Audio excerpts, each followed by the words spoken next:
Hey Loot, what's going on? I'm just getting all my stuff ready.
Gremlin, what's going on?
Yeah, it's been a long time since you've gone live. You should do it.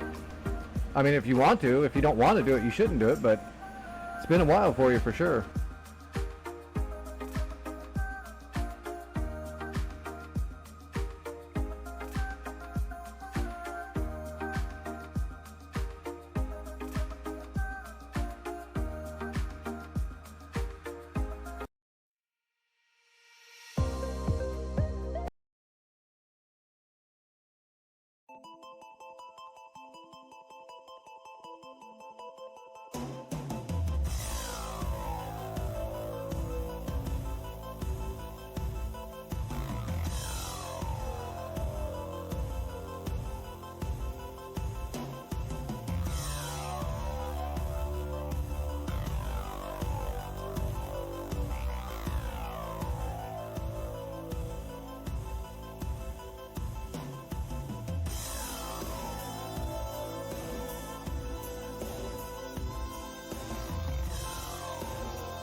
Well, don't overstress yourself, but if you want to stream, then you should. Stream more, talk less if you have to, but you should definitely do what you want to do.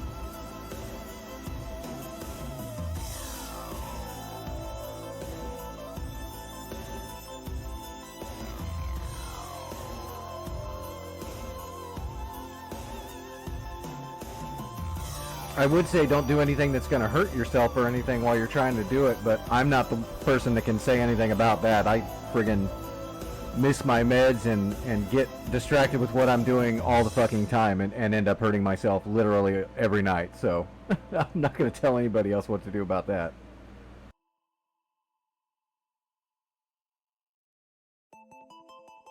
Oh, very cool.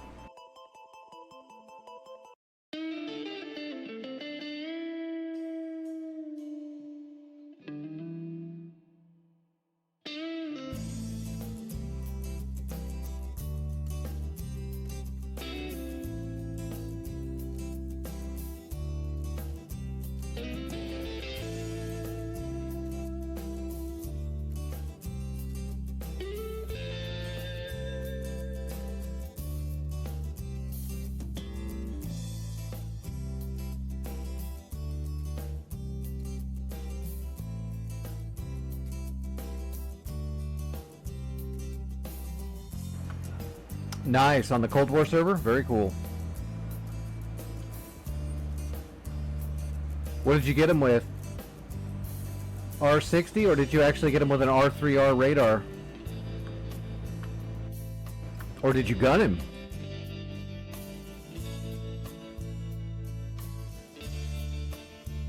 Yeah, that's your best bet in the fish bed. That's your most consistent weapon.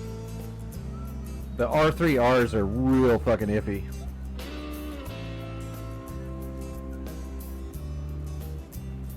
I mean, R60s can get flared off pretty easy too, but I mean, all the Cold War heaters can be flared off easily, so it's still the best consistent weapon you've got on the, when I was flying the fish bed around when I did the trial, most of the time I didn't even equip R3Rs. I would just put all the double racks of R60s on, and that's it. I would just roll heaters and guns.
Well, sure, but I mean, AMRAMs are hard to notch because the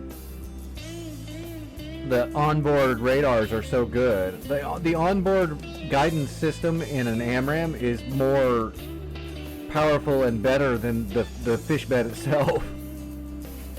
You can notch them, but it's a mixture of, you have to get into the notch quite well and quickly, and you have to have really good timed chaff balls right at the notch and then right on the beam. And you've got to get kind of lucky that one of those chaff balls gets the AMRAM. It's not easy to do. But I mean, it's the best missile for a very good reason.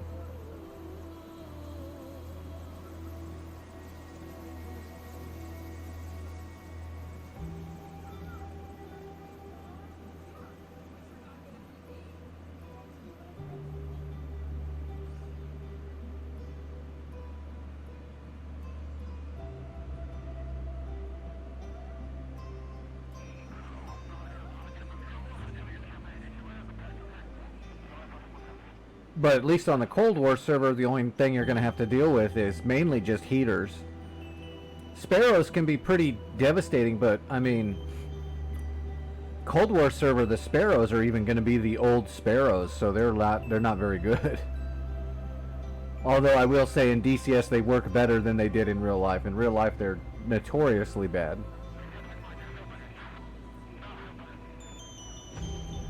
Common practice in real life to ripple fire Sparrows back in the day, because the odds of the first or even second missile actually even getting any kind of track or even coming off the rail was pretty slim. So a lot of pilots that were really in battles more than once would start firing them multiple at a time.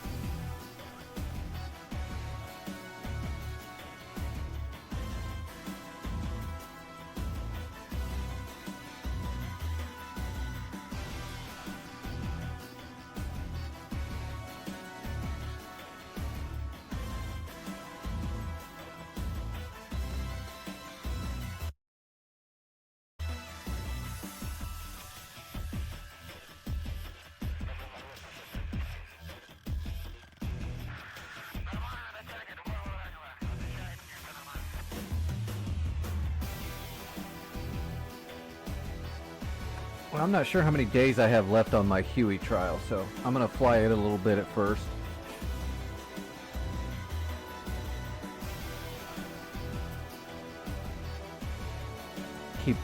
Keep flexing that muscle while I can.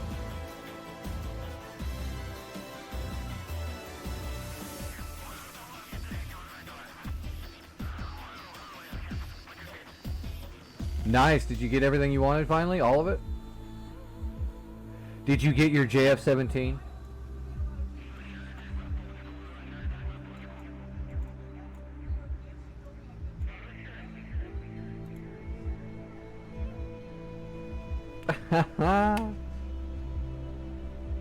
Yeah, I'm in that boat. I feel you.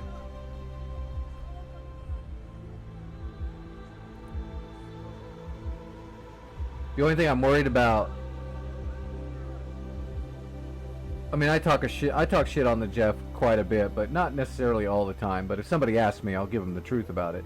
I'm actually worried that someone's going to purchase me that damn module because I hate it so much. And then I'm going to feel obligated to try to fly it. And I just don't want to. I hate that thing. I literally trialed it and flew it for the first 2 days of the trial and then never touched it again. And I'm fine with that. I'm good. I'm done. No more Jeff. See, I like the Vigan. I'll end up getting a Vigan eventually. Especially because when it's on sale, it's like super cheap. Because it's, you know, it's a very simple module. It only does, you know, 1 or 2 things well, and then that's all it's good for. But I actually like it. I think it's enjoyable.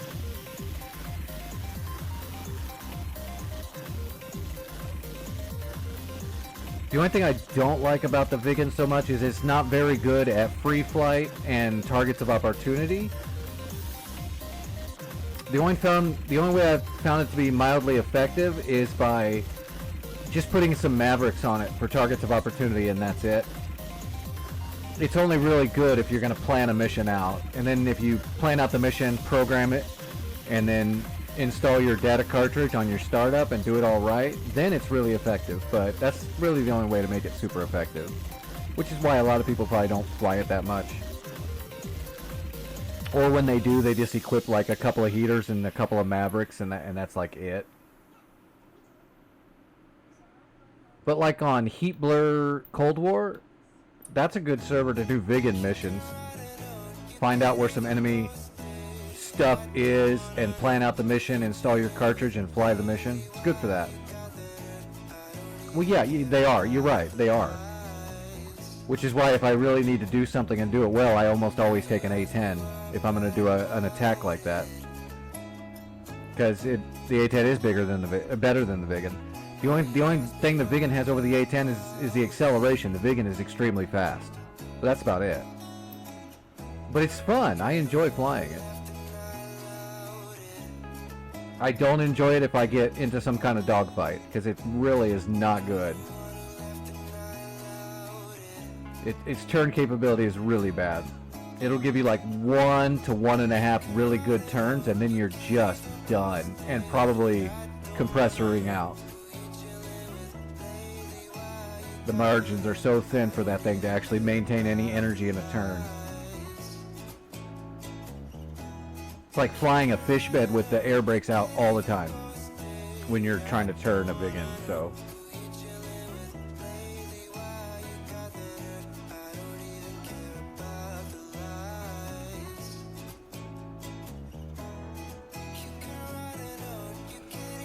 Right. Really fast in a straight line, but that's literally what it's designed to do. It's made to fly down in canyons, super fast, outside of everybody's purview, and then jump up, strike a very specific target, and then be out before they know what even happened. That's exactly what it's good for, and it is good at it, but that's it.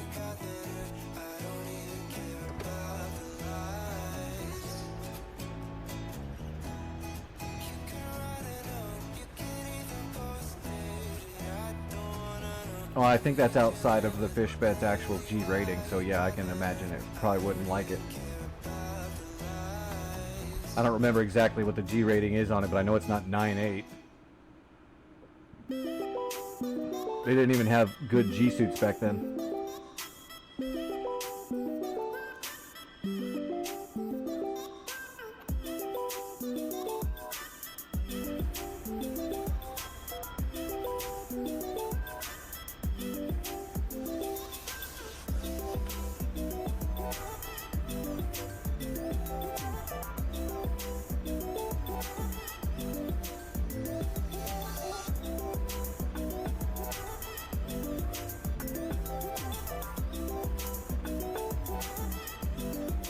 Request rearming.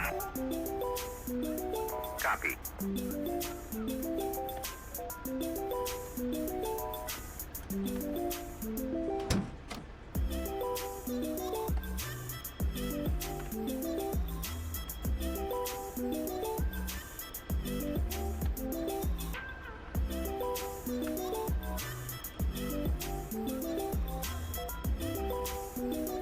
Chief, turn on the ground power. Copy.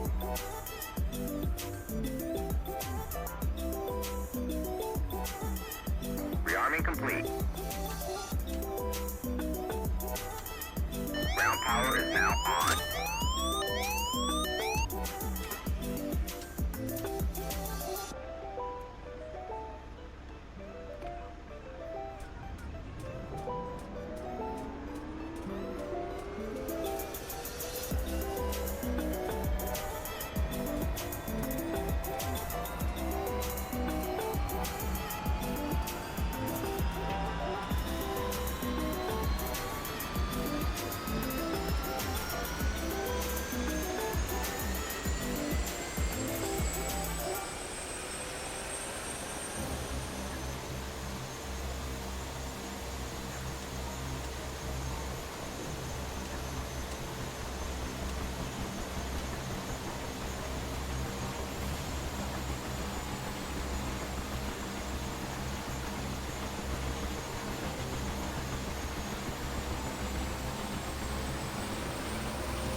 Turn off the ground power.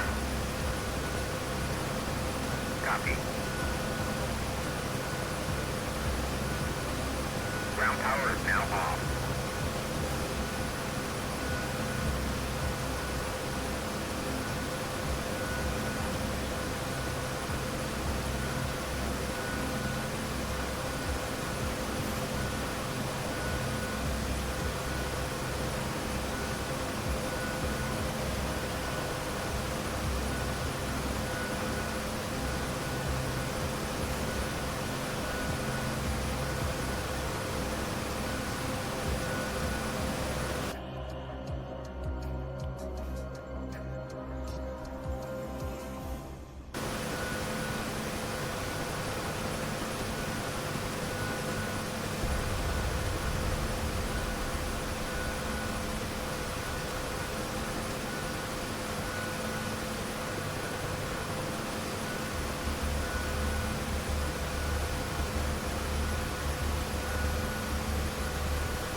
Alright, let's see if we can pick up some troops.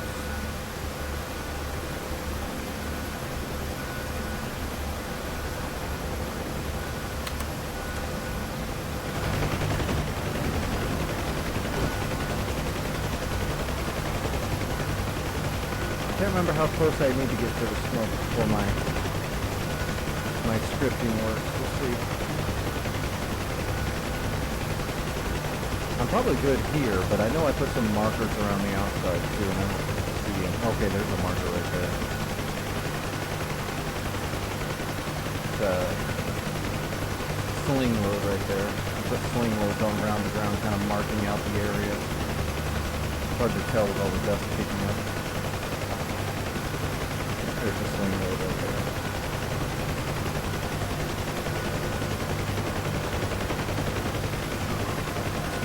Down.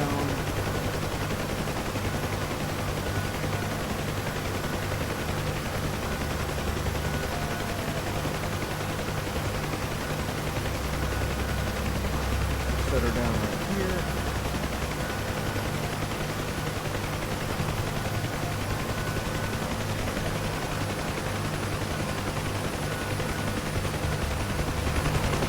Alright, spawn troops.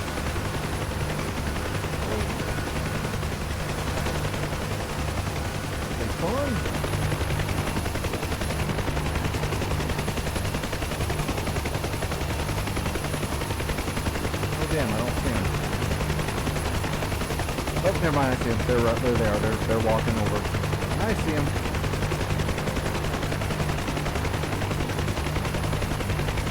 So now, because they spawned and they're walking towards us, we should be able to tell them to get on. Yep, embark. Yep, there we go.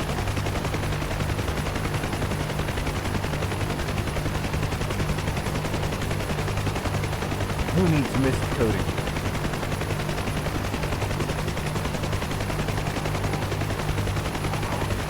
Although mist coating will make it a hell of a lot easier. I assume that they already have like strips already set up and you just plug them in. But then they break every time they come.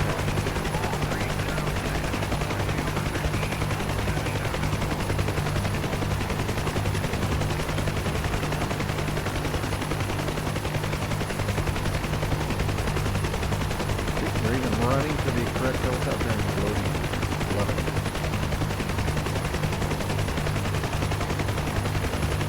The one thing I don't like is because the program's in this way, the way I did it, once I drop them off, and once they're on the ground, when I drop them off, I can actually give them orders and they can be moved, I can tell them to go over here, engage this, and that'll work, but I can't load them back into the helicopter over here.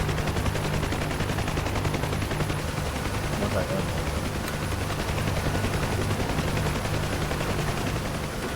Alright. We'll move some troops over.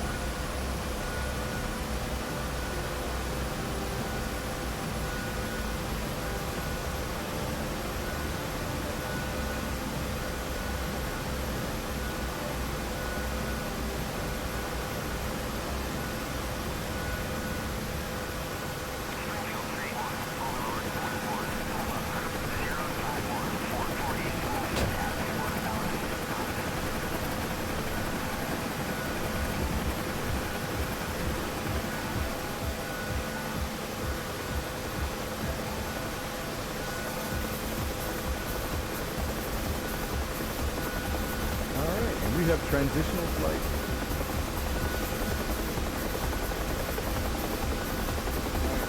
Set. Oh, right there.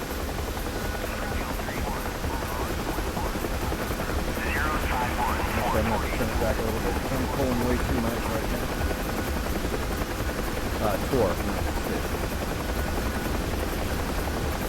Trim set a little too far forward because we've got too much flex right there. I need to lower the flex down. Right about there. There we go.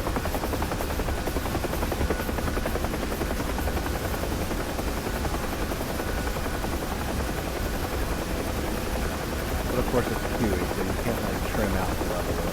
It's going to kind of bob up and down and side to side a bit.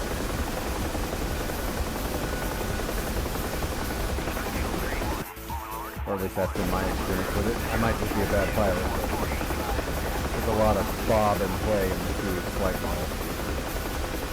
As I would expect for an old school, only got 2 rotor blades.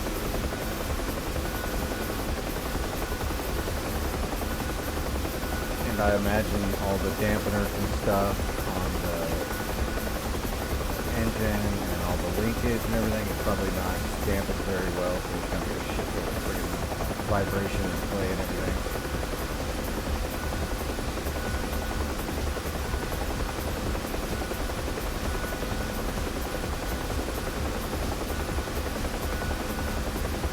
It's not like a modern helicopter where you got all these dampeners and fasteners on all the linkage and all the gears and everything. It really absorbs all that extra play.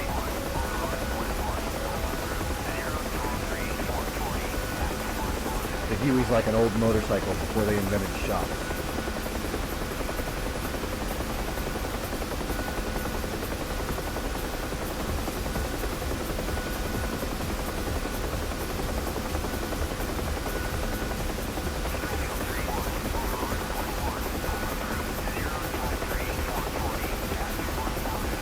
Alright, so we're going to fly up and see if we can drop our troops off up here. I haven't screwed anything up yet, so I think I'm still pretty solid on the flight model of the Kiwi. I'm maintaining the control so far. But it's doing everything I want it to do.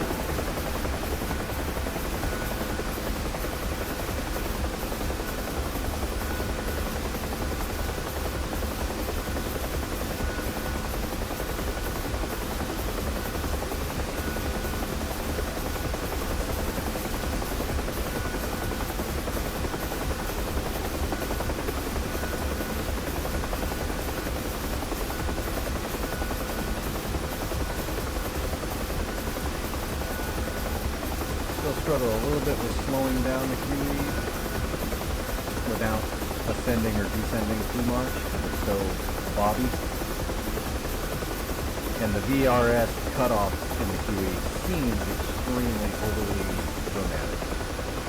So the more I fly it, the more I'll get used to it and it won't be any big deal, but it's definitely overplayed a little bit in the Kiwi.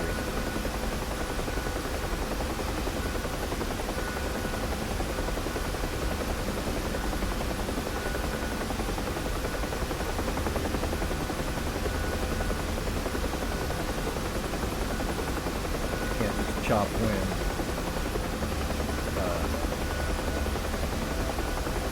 and kind of slowly lose your forward momentum and keep your altitude roughly in the same area without getting drastic with it.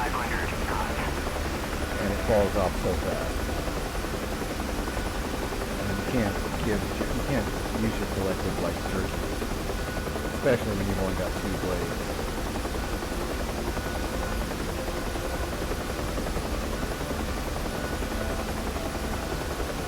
Like I'm gonna actually start backing off of the collective and changing my cyclic rate right now. Preemptively try to start slowing down here at this chop. And just trying to maintain my altitude as best I can.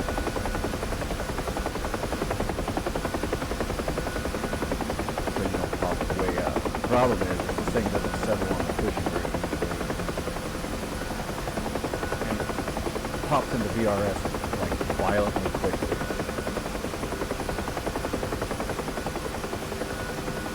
And it floats so much too. Once you're in the air in the Kiwi, it doesn't take a lot of collective really to gain altitude. So the best way to slow down with it is like what I'm doing right now, just using angle. That'll slow you down a little bit better than just trying to back out.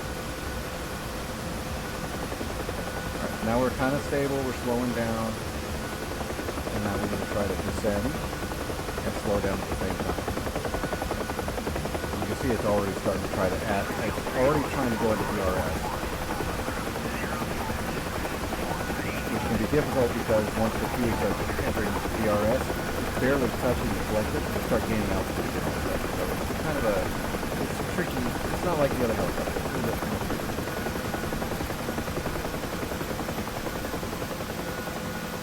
There we go. Now we're close to the cushion.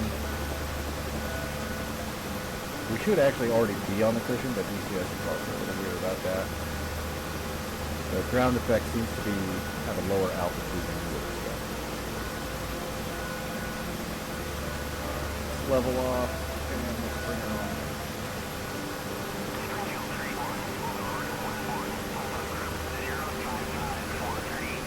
Oh, am I cooking? That land on the hill?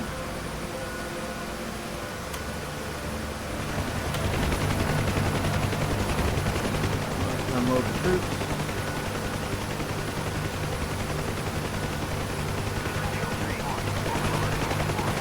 I don't know why the ground is so weird.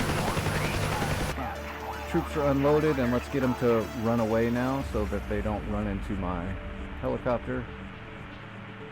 Alright, so we're going to hold fire. We'll put them on return fire. And let's make them run up here.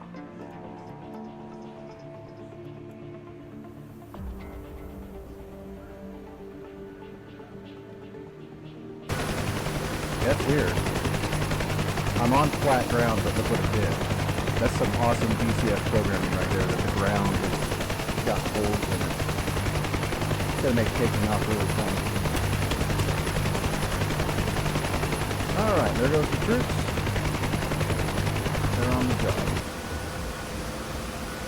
Can I lift myself out of this hole, maybe?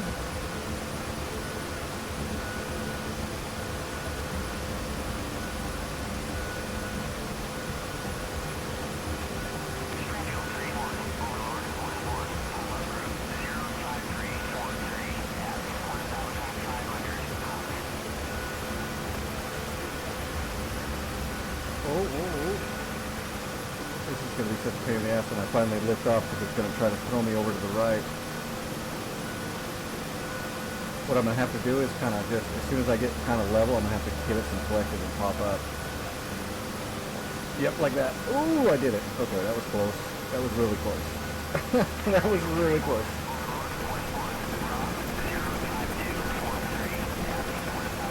Alright, I need some altitude and some transition and lift. That was hairy. Alright, so we want master arm on, bring our sight down, let's go guns.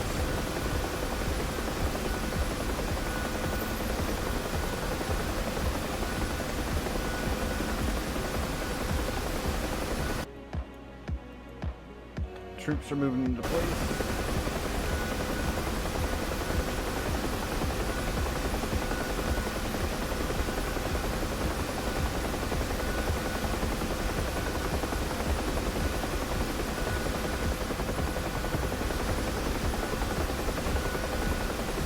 As soon as the troops are in position, we'll put them onto free fire and see what happens. They should light up those vehicles, though, the enemy vehicles.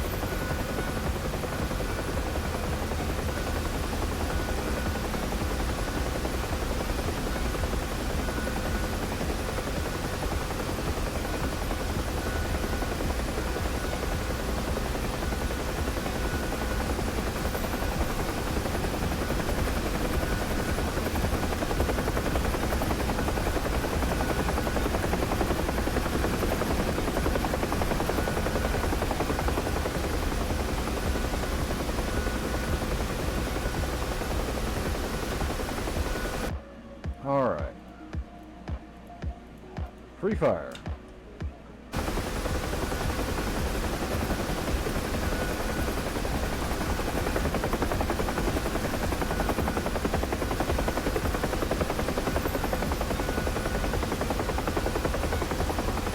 Oh, there they go. Yep, they're shooting. We don't want to have any ricochet kill out our troops, so we're going to shoot in the same direction that they are.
like they got the job done.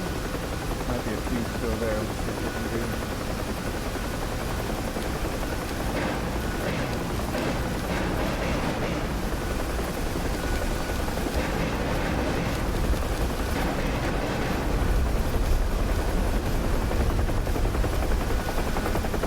There we go. Let's take it.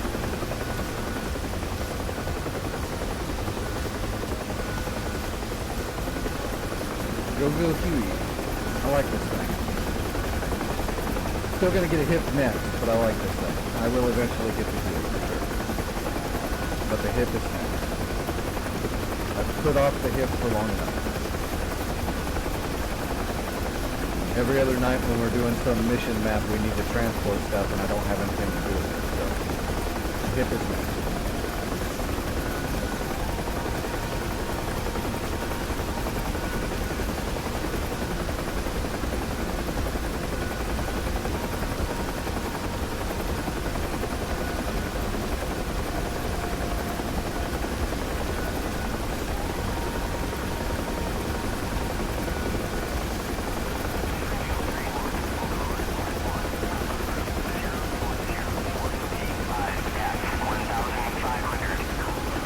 Blast through the city.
Park. I know it's back here somewhere. Oh, there we go. You might see the smoke from the troop spot. Let's see if we can get to the park and land on an actual park pad. And we'll call that record good. Good enough. Good enough for a beginner.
going to gain too much altitude here. We're going to gain some, of course.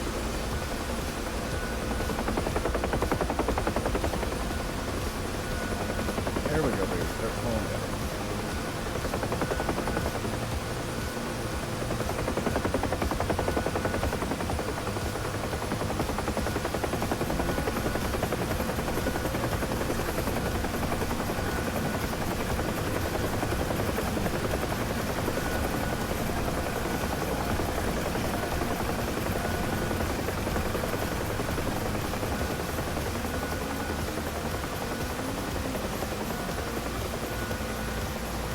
Woohoo! Now that was smooth. I'll take that all day.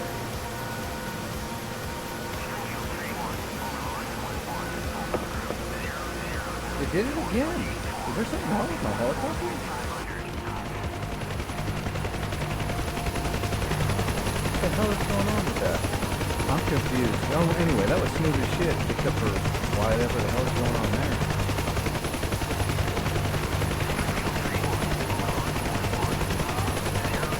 Oh, hey, that's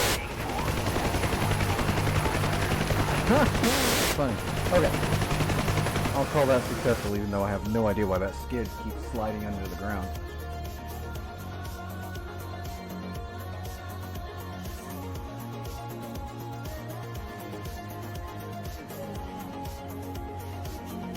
Alright, what was I going to do tonight? I know I was going to practice something. I think it was dropping bombs from the Skyhawk.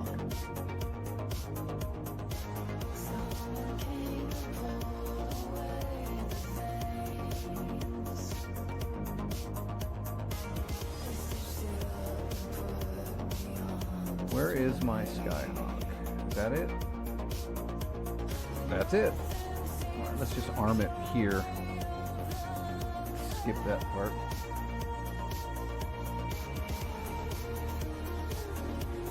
Alright, down the center line, let's take a big bomb.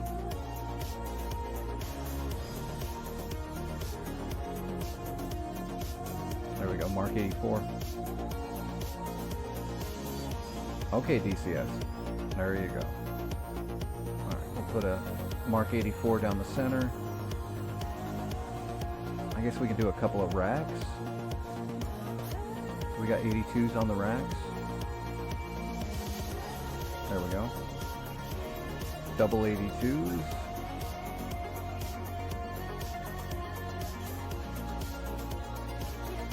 Oh, let's see. AGM. Oh, Shrikes. Screw that noise. The Shrikes don't work, by the way. The Shrikes are broken right now. They don't do anything. They won't track. Oh, they got the big Zunies. Let's do the big Zunies.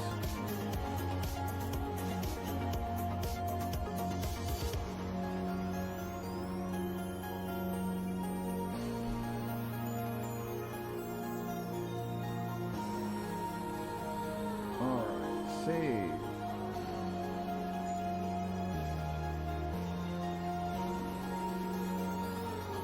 Let's turn our ammunition on. Unlimited for practice.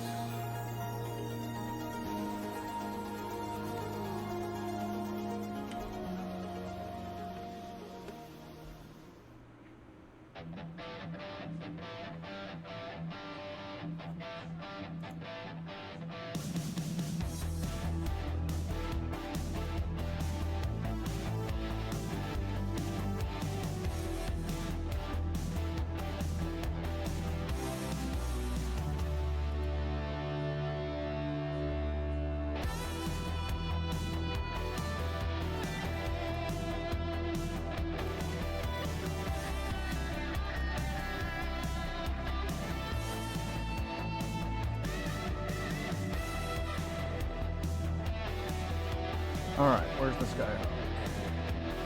Should be Maycop. There we go. There it is.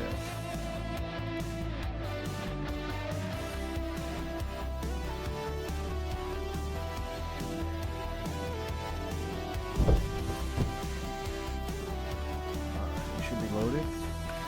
Oh yeah, we're good to go.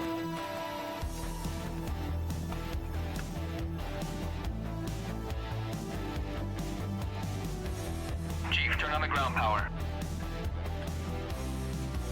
Copy. Ground power is now on. I'm gonna check my buttons again. Trim, okay. Those are nothing. That's okay. What about this? What is it? Oh, that's the brake. Trim. Weapon. Bomber release. Trigger. What is this? Master arm switch. Gun charger, okay.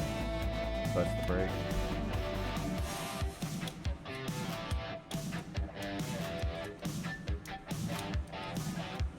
Oh, I can't remember what that's for. Speed brake. Spoiler arm. Resting hooks. Gun sight. Night and day switch, okay. That's the gear. Okay. That should be good. This is the map. Yep.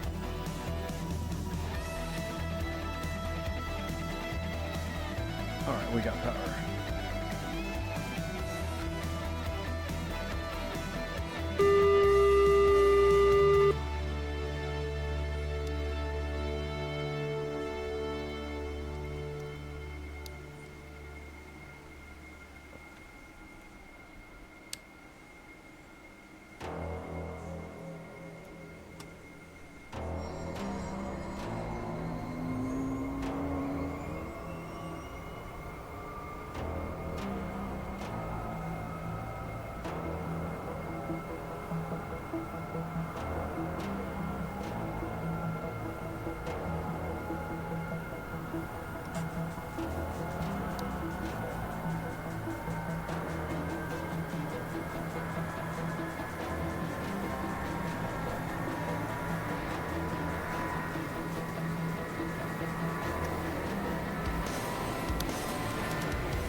There we go.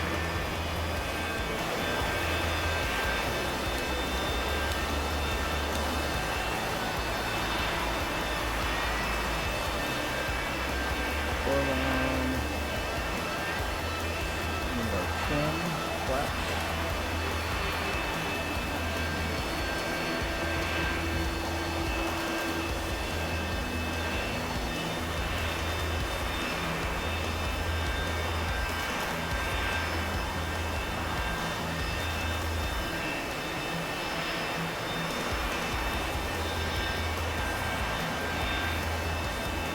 Chief, turn off the ground power. Copy. Ground power is now off.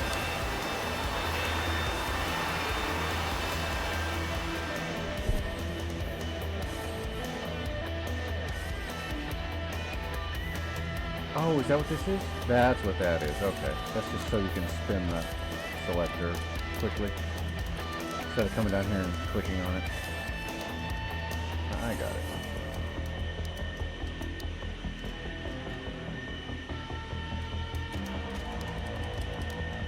Well, let's see. I took a Mark 84 down the center. Racks of double Mark 82s on the inners, and the 120 millimeter, the large quad Zunis on the outers.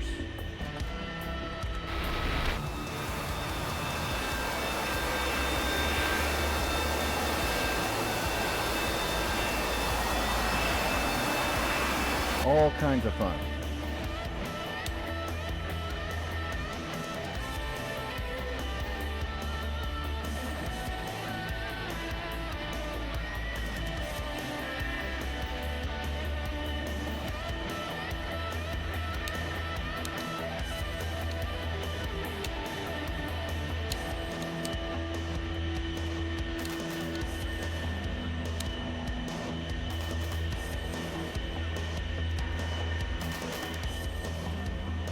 Got to come down a little bit more.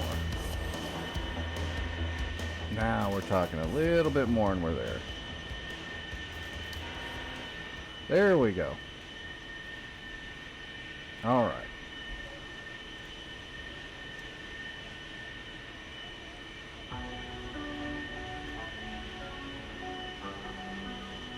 We'll just leave it on search.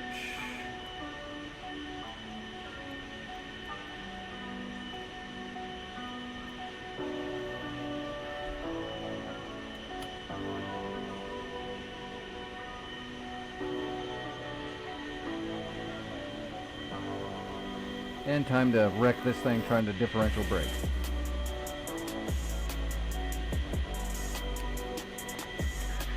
Konskaya, in field 2-1, request takeoff.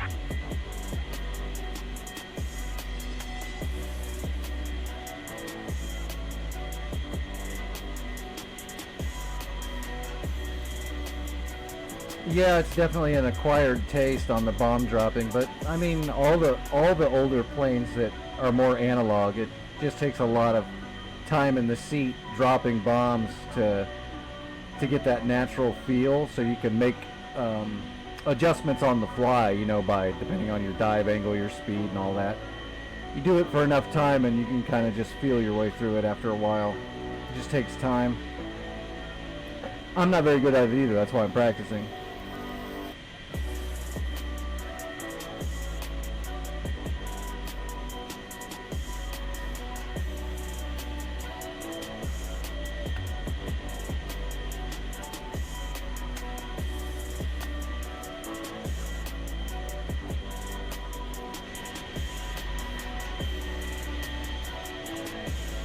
Then it feels like you're sitting in a coffin.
Because I'm just practicing.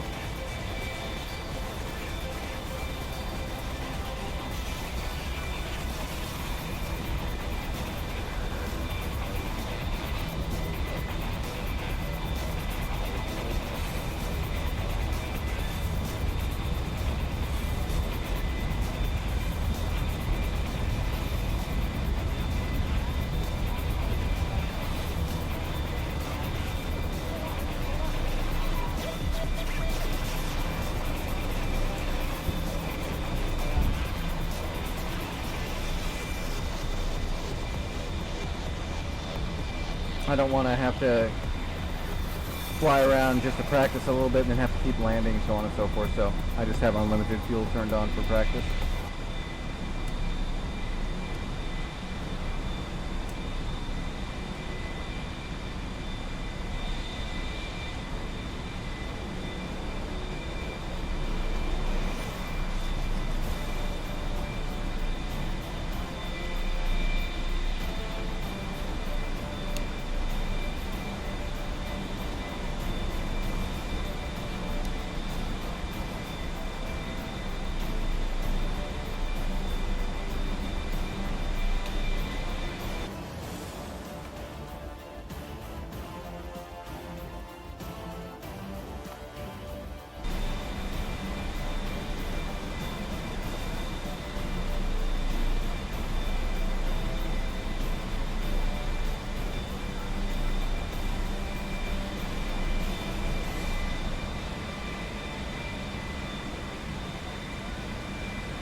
Boy, that sun sucks.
All right, where's that base? We want to go right about there.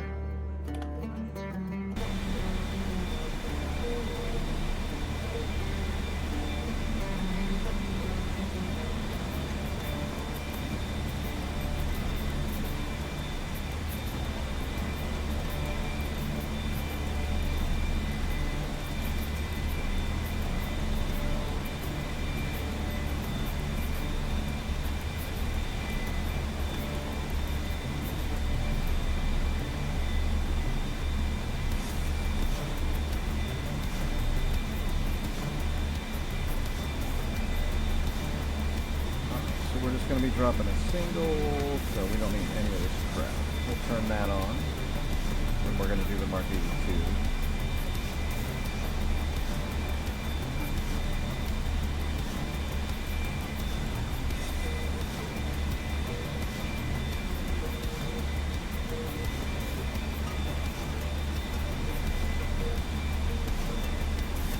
Ooh, where's my pain medicine? I'll take that while we're in transit.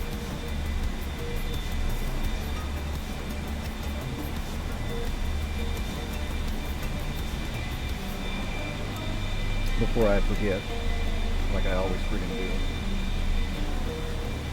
Okay. I am now sufficiently drugged. time to drop bombs and fly powerful jets.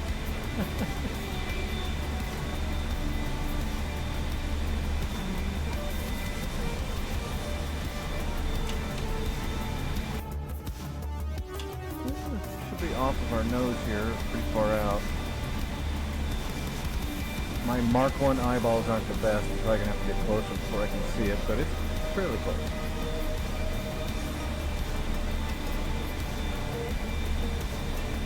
Let's see, we will start with, well, let's see. Let's do the ripple pairs.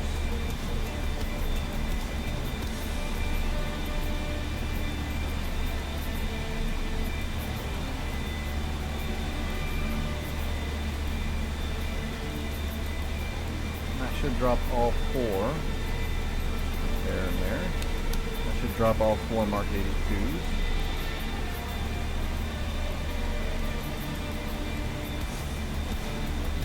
And it's going to kind of fling the last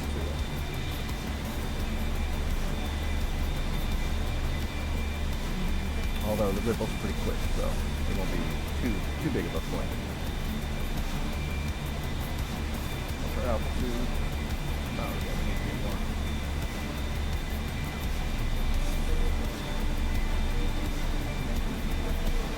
Oh, I should have known the radar altimeter was still reading. Definitely not high. We're going to do computer dropping. So.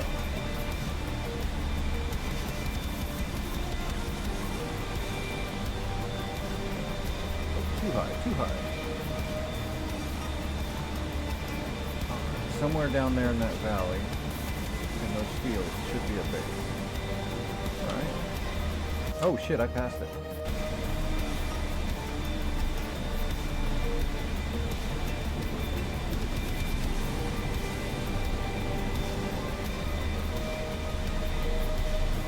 Okay, there it is. Yep, you can see that big ass tower from here.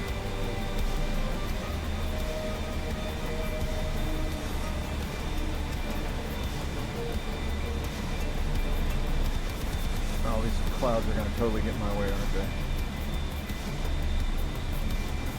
Is there at least a break in the clouds when I'm over the target?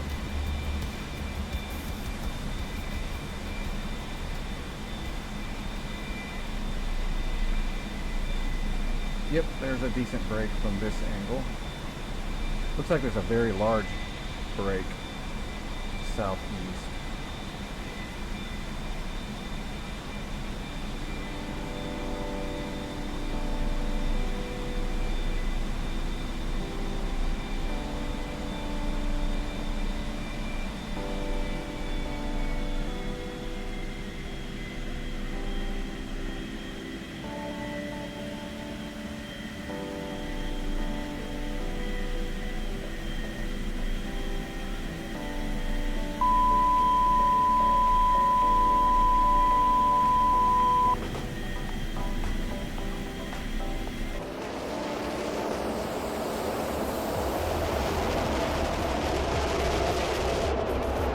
A little to the left.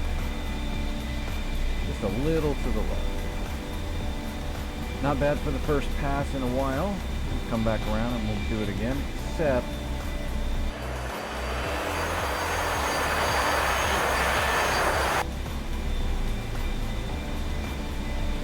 let's go ahead and go full salvo.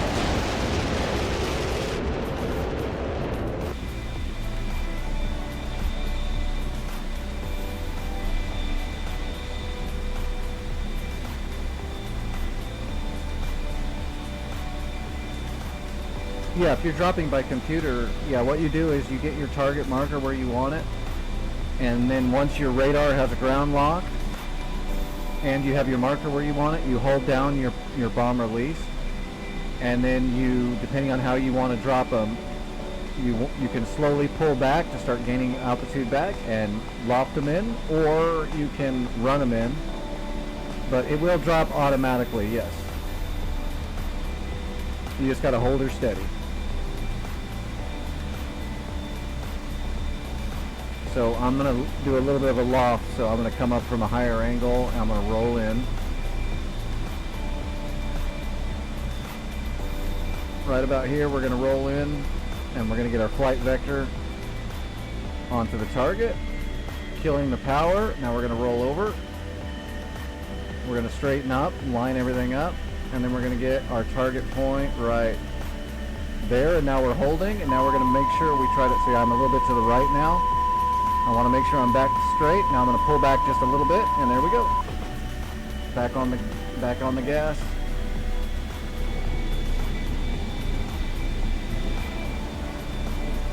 Boom! Right across the rack. Right across the whole lot of them. Perfect.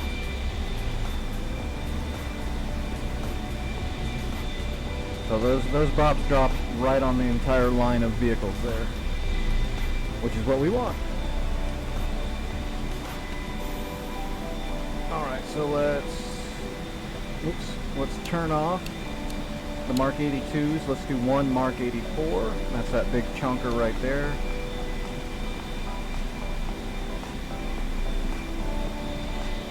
Come back around and see if we can drop that Mark 84 on the base itself.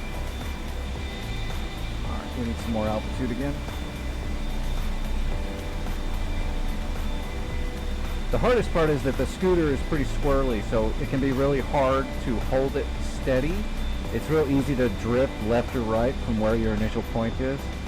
So it's a lot of people have a lot of trouble by getting their drops just to the left or the right of where they're trying to hit a lot of the time.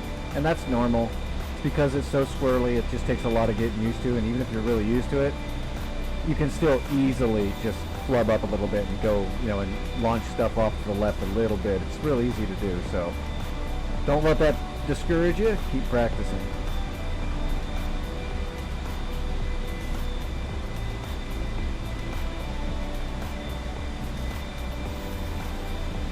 Alright, we're going to want a little bit more of a direct bomb this time.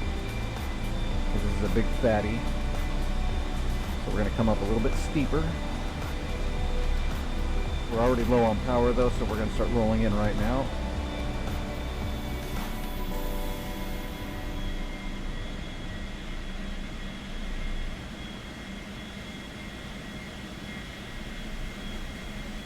Slow is smooth and smooth is fast. There we go.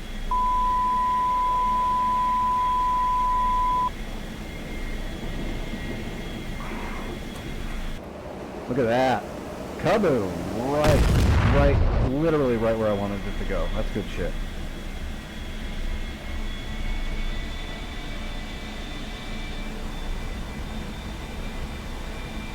Actually, it's probably, I started out on a mouse and keyboard myself before I got a full hoe test. The A4 was actually a little easier to control with a mouse and keyboard than it is with a hoe test.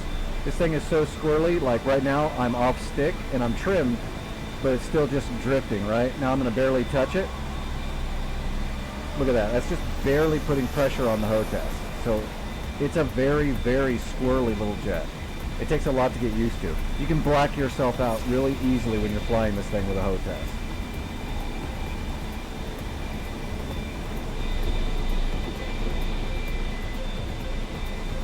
I'm almost sad I'm doing this good though. I was hoping I was going to be a little bit rougher than this, because it's been a while since I've played it. I was hoping I'd have to get more practice in, but to be honest, this is all just fine. I guess I could try rockets. Sure, I'll screw that up. Rockets out of this thing are kind of weird. Alright, let's see. We want off. We want rockets there and there.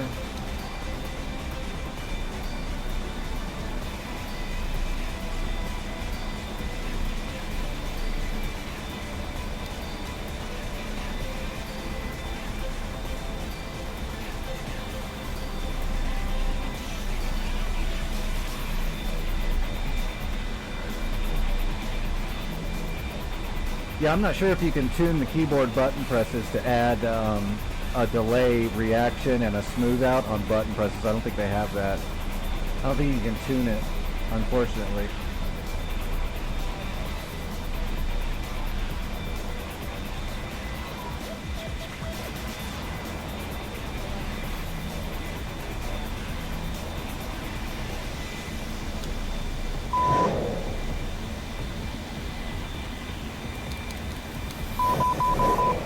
Boom, boom, boom. Piece of cake.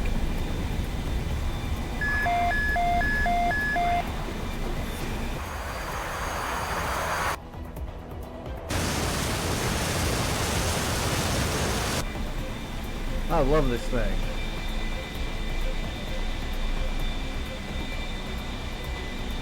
And it can carry so much ordnance. If you wanna take out an airfield, this is such the plane to do that. Just equip a shitload of snake eyes and go 450, 450 at 120 mils, and you can literally drag bomb an entire runway with this thing.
Oh, those are low.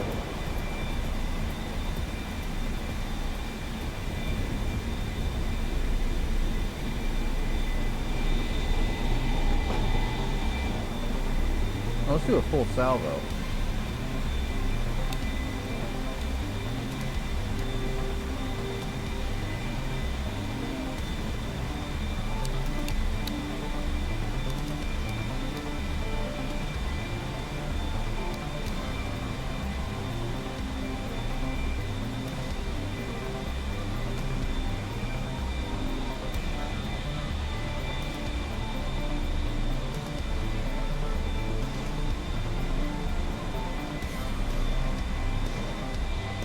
There it is. Lost the smoke for a minute, but I see it now.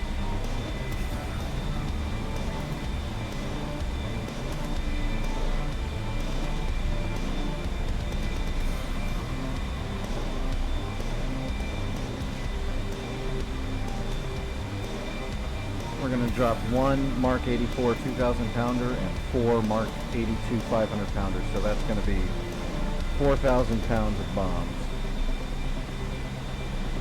Try to get them right on the command center or close to it.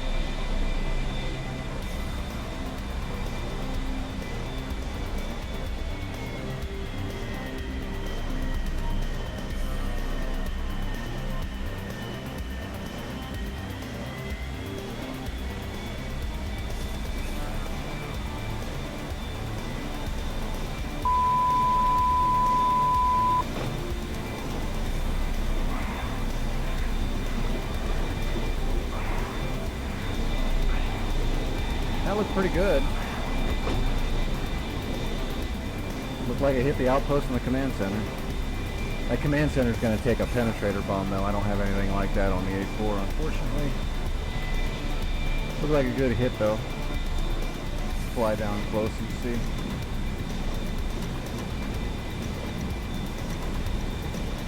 They don't rip the spoiler off this thing.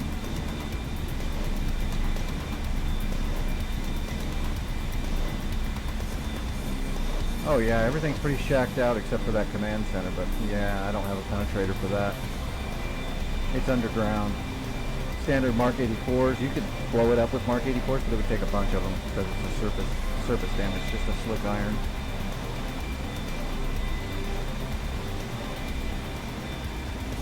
I know. For shits and giggles, we'll come back in a modern jet and we'll drop a paveway on that bitch.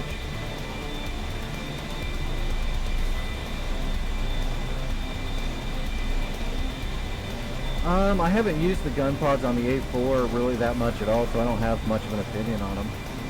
If you're going to go dogfighting with the A4, I guess you can probably take a couple of gun pods and a couple of heaters and go for it that way. I've heard they're pretty good for that. What are they, 20 mil?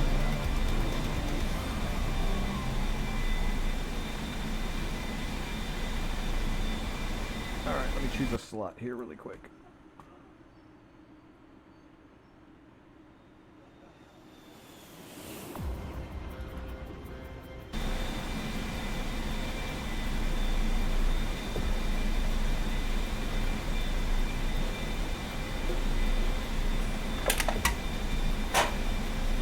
Oh, damn. I ran out of drink. That's not good.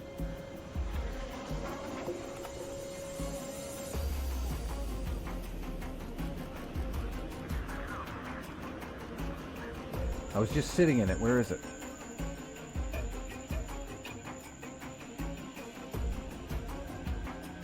There it is.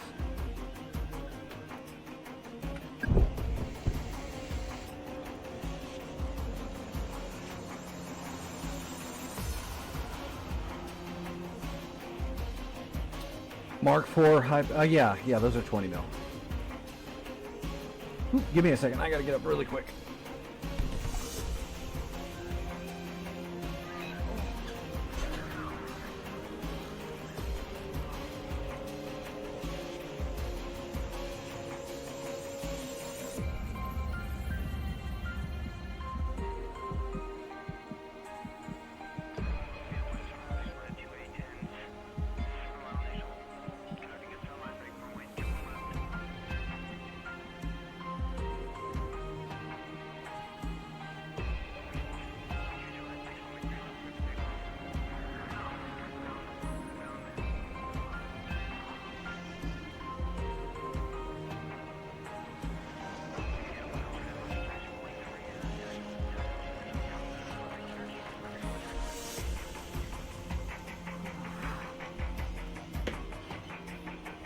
Oh, take it easy, Dodo.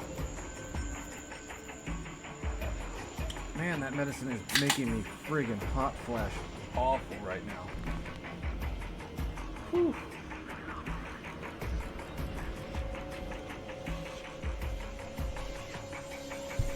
Oh, I hate my body. Man, I am burning up. All right.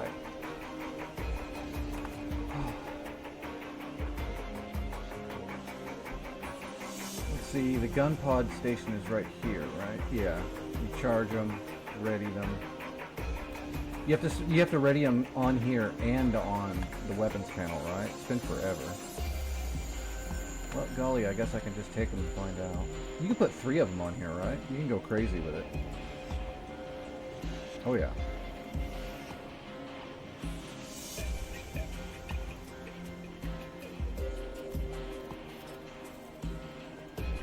Oh yeah, you can. You can put friggin' aim 9s on the inners too. So you can have 4. You can put one gun pod down the middle and then 4. I guess that would be like the Enigma's Cold War or Heat Blur Cold War server loadout, right? Gun pod on the middle and then 4.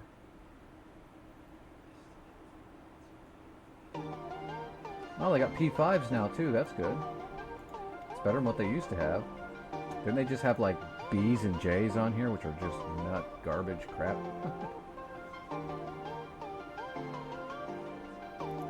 Alright, combat mix. Request rearming. Copy. If you want to see devastating gunfire, just take a MiG-15. The only problem is it doesn't carry much ammo, but boy, the 37 mil on that thing is insane. It's like firing an auto can. Well, it is an auto can, but I mean, it's like firing bowling balls at your opponent.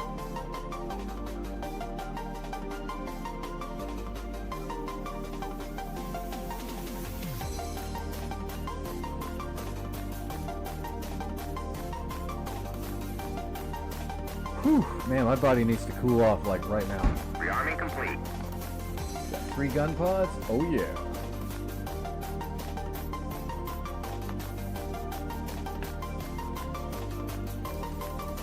Give me the juice. Chief, turn on the ground power. Copy. Where's the bullet? Ground power is now on. Yeah, I got him right here.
Chief, turn off the ground power. Copy.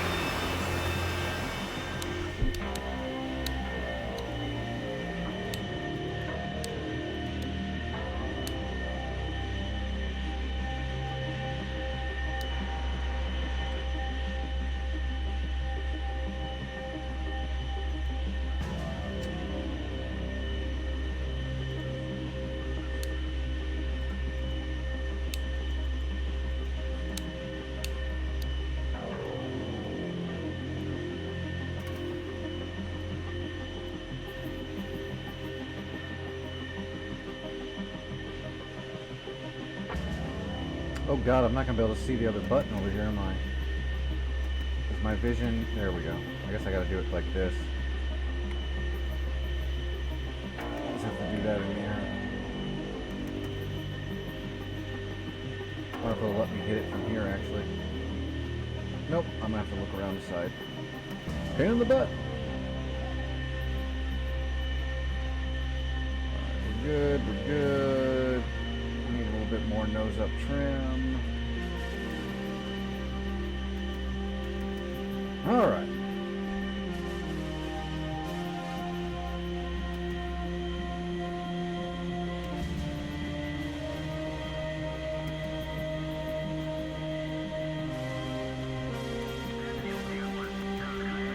Konskaya, in field 2-1. Request takeoff.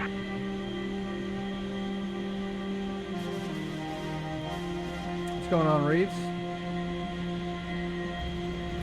Oh no, is my sound not working?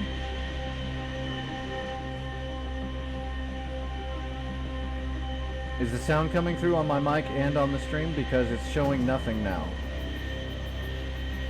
What the hell happened? It is okay, it's working. I don't know why the hell that's doing that then. That's weird.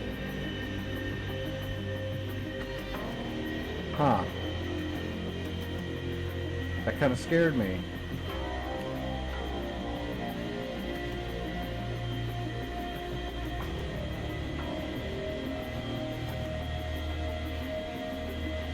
Nice. How is it? Pretty cool?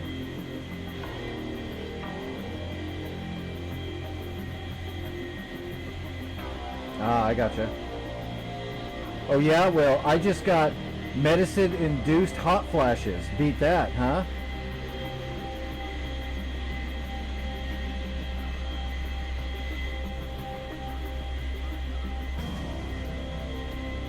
No, don't worry, it happens all the time. My medicine makes my go wacky all the time. Like when I say I would be the worst drug addict, I'm not lying. I do not take medicine well. It messes me all up. It doesn't help that I always forget to take it in the right times and everything, but still. Does it really keep you alive if it also tortures you all the time?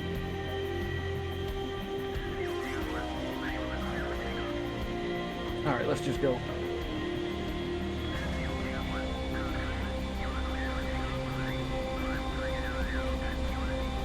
I'll straighten out with the rudder. I hate trying to brake, differential brake with this thing. Pain in my butt.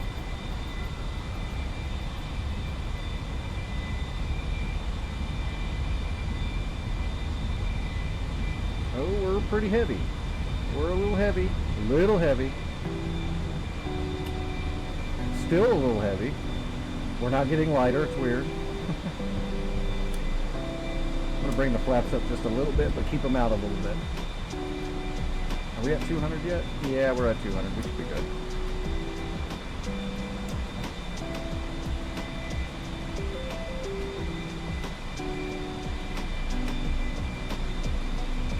I agree with that, which is why DCS and getting this rig built was a godsend for me, because this allows me to fly again. It gave me purpose again, gives me some life. Trust me, the last 10 years I was pretty down in the dumps for a lot of it when my body kind of blew up.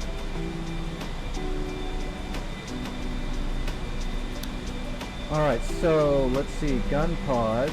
Oh shit, I'm not going to be able to see them with this thing in the way.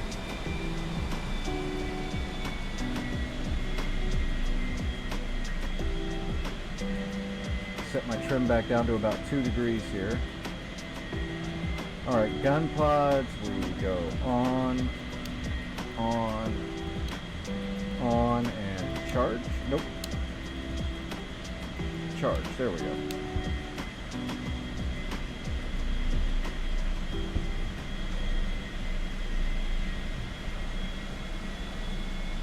Alright, then we need to turn on the 3 pylons that have them.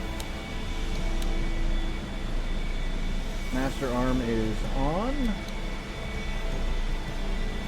Let's see, and then is it just bombs and arm? Just general arm? Like that? Nope, that's not it.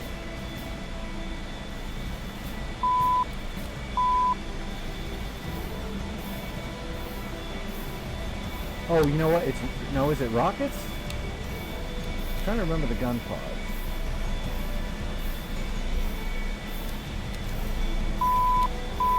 Oh, it's not rockets.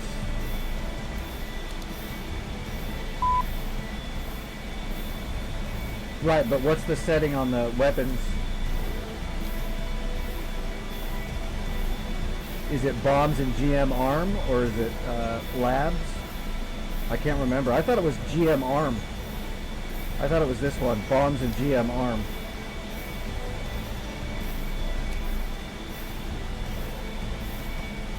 That's gonna be the regular gun. Yeah, that's the regular gun.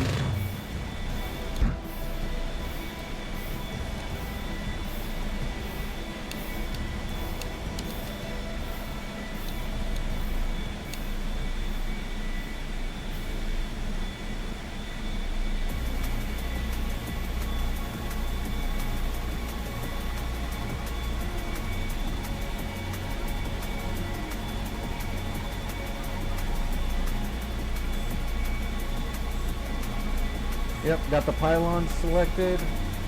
GM arm, I've got them turned on and charged.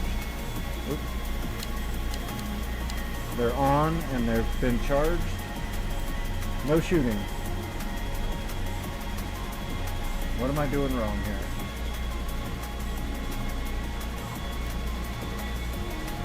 That should be it.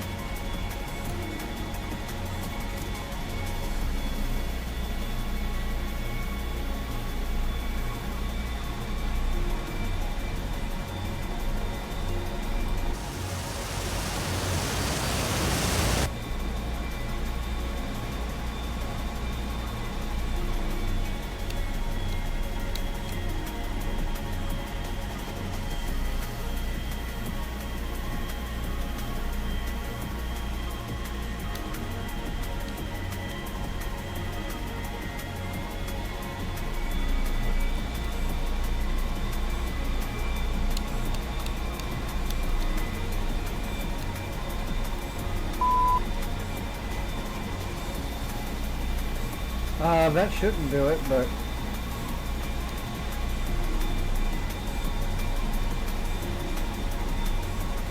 yeah, I'll say that should not do it, and it doesn't. It should just be once they're armed up and charged on the panel, you should just be able to turn on the pylons and go to GM arm and they shoot. That's the way they worked before. I don't know why they're not working now.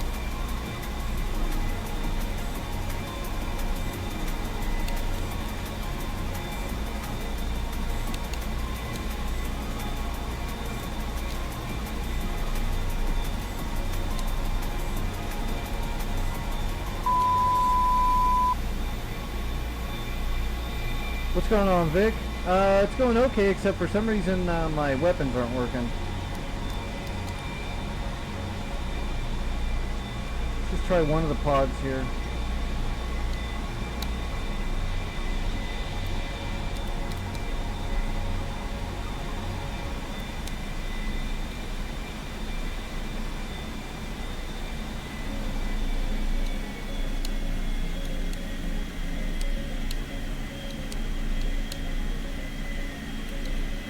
Yeah, I'm not sure. Maybe mine's bugged. They absolutely should be firing, though. Oh well. I don't use the gun pods very often anyway, so it doesn't really matter that much to me, but that's weird.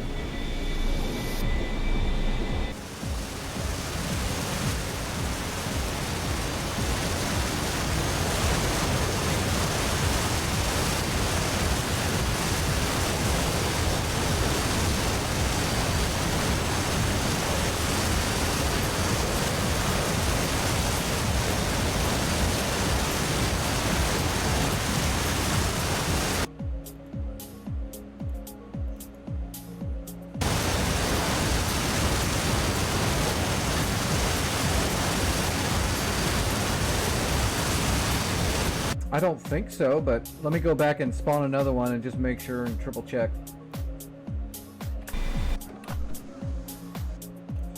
Choose a slut. I want this slut. Or not. Stop lagging.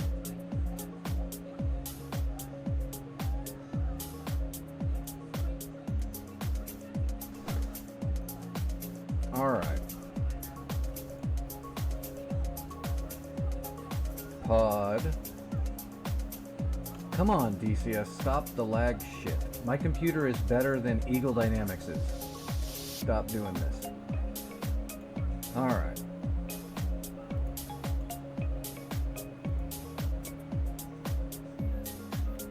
Okay. Combat mix, fine. Whatever, that's good.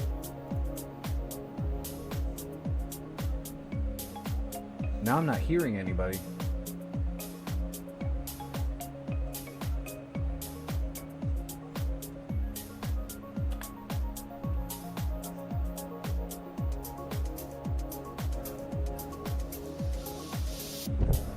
Okay.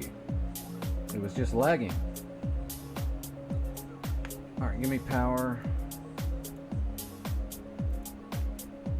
Chief, turn on the ground power. Copy. Rearming complete. Wow, that was quick. They just threw those fucking pods on there. Ground power is now on. Alright, we need some O2. Alright, stand by, stand by. We need some radio. And that should be it there. Get out your Bic lighter and light this thing up.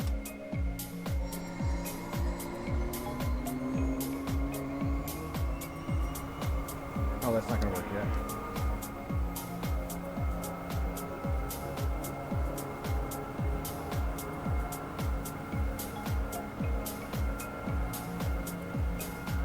Time to quick start the oven.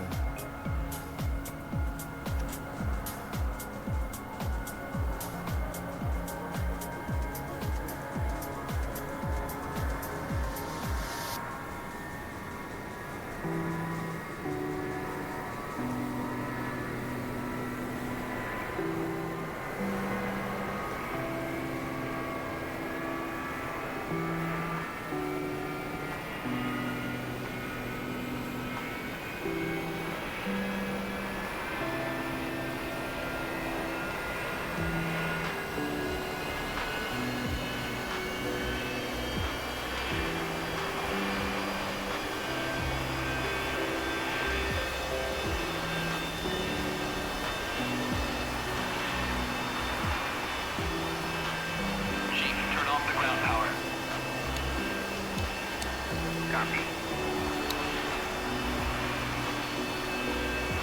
Ground power is now off.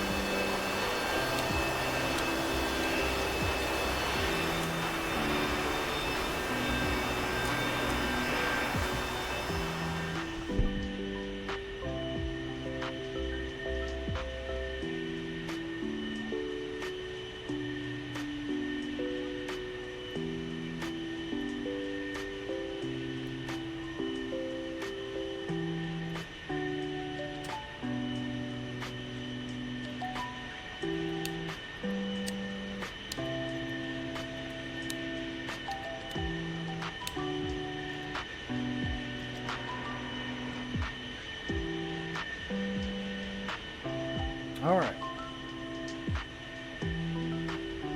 Let's get in the air and then, yeah, ready first, then charge them, right? And then you can turn on the master arm and ready the pylons. Or do you mean you ready the pylon first? My understanding was you turn them on here and then you charge them, and then when you're ready to use them, you master arm, GM arm, and then turn on the pylons you want to fire. That's the way I remember them working before.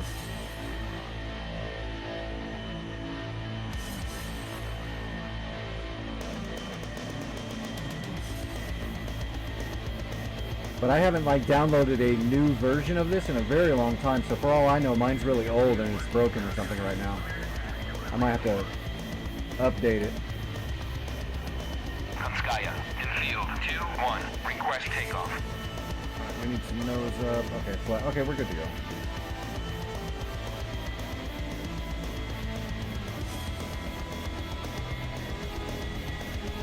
That should make a difference. The weapon selector doesn't have to be in a certain order. It just has to be on the correct weapon for the weapon to be fired. Having the GM arm on, the master arm on before selecting the weapon or after, it will make no difference in reality. Yeah, this is the A4 Skyhawk. The scooter.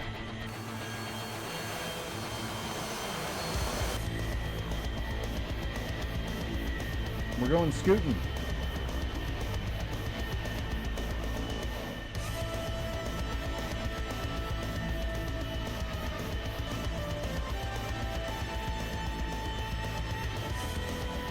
Except we already did all the bomb dropping practice I'm going to do with it for tonight, because I was hitting everything I wanted to hit, so I'm good.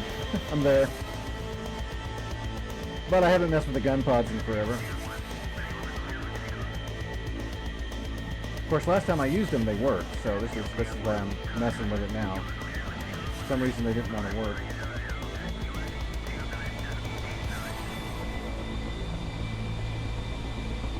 My mirrors look frozen.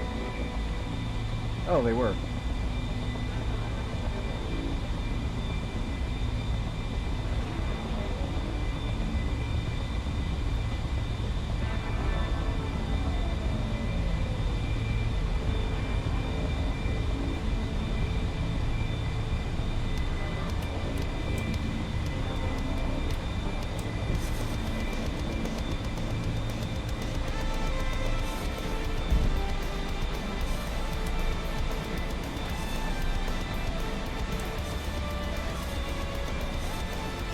So, we go.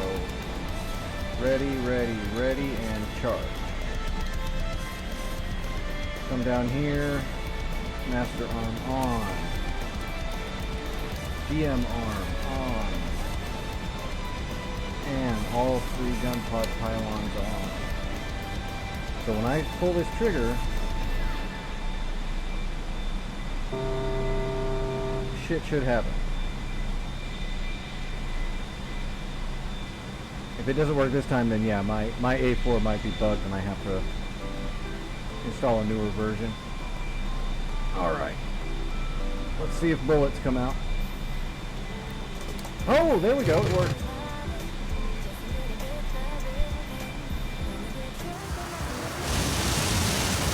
Yep, that's all 3. Piece of cake. Or something to shoot in the face. Oh, here we go.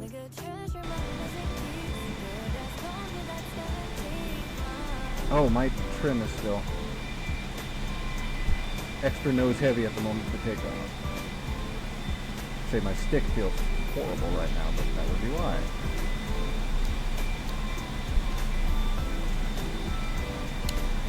Actually, we can just go search.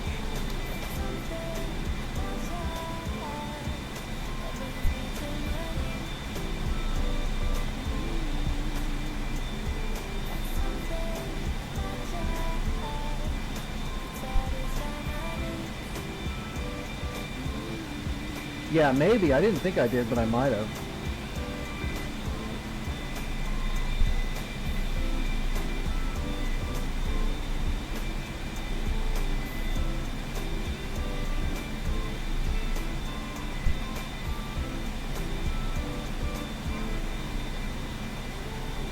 If it's something that I could possibly fuck up, there is a high probability that I did and didn't even realize it.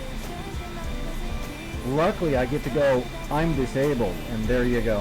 I've got an excuse just ready to go.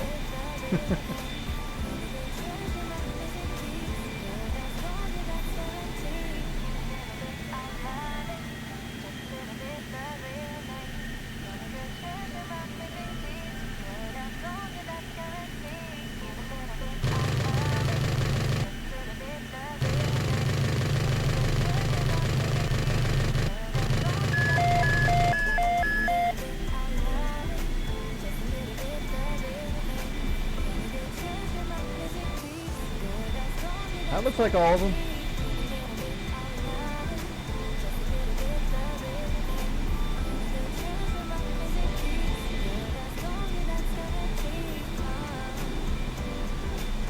Oh yeah, that's all of them.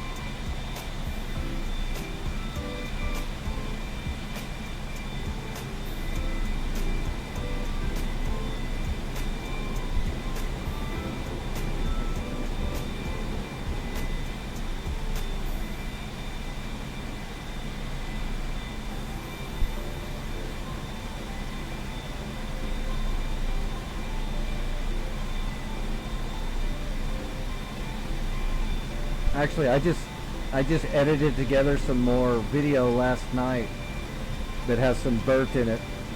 Here in a second, I gotta get up to get some carbs ready for my medicine and shit. I'll turn that on so you guys can see that shit.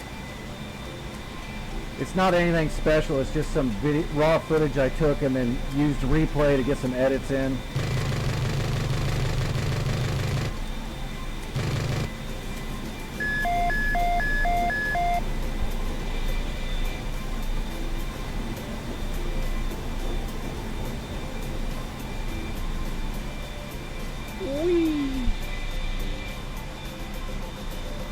I was just getting all my editing tools back out of the closet and dusting them off and getting all the cobwebs out and getting ready to start making YouTube videos again.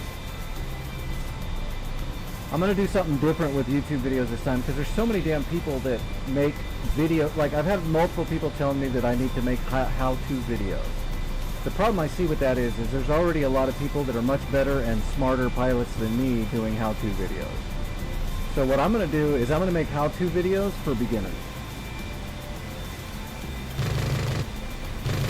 I'm going to make some how-to videos that are more colloquial than hardcore, at least for the start, and make a whole series on planes, explaining things and how to use them with less hardcore avionics knowledge and more, this is what you need to learn to do this, this is how you can use this, that type of information. I think nobody really does much of that.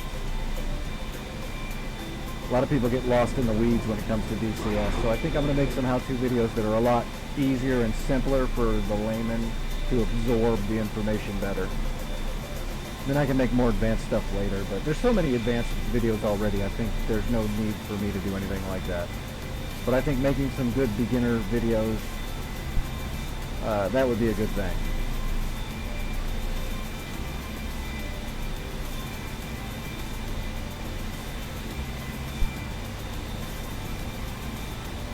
Hey Hawk, long time no see, how's it going, buddy?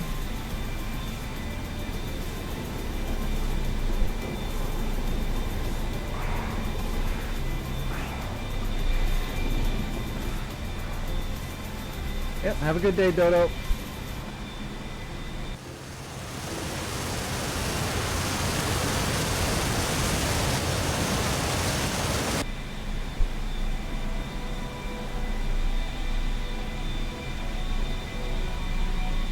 I'm not doing too bad. Apparently that last surgery, as far as we know, has worked out well. I am not scheduled for another surgery for the indefinite future for now. Unless something changes or something happens, I no longer have to do my 6-month surgery anymore. So that last one might have been the last one. I hope it's the last one. So far, so good. Which is good, because I was getting really sick of having friggin' surgeries, to be honest.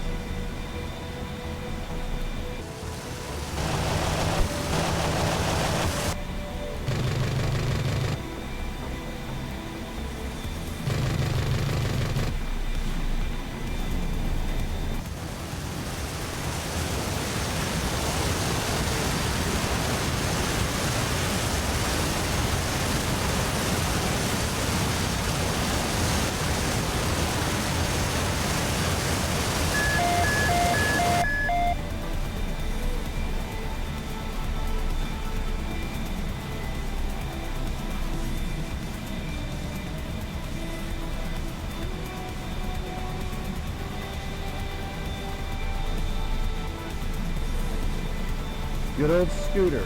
Lay down a wall of ammo.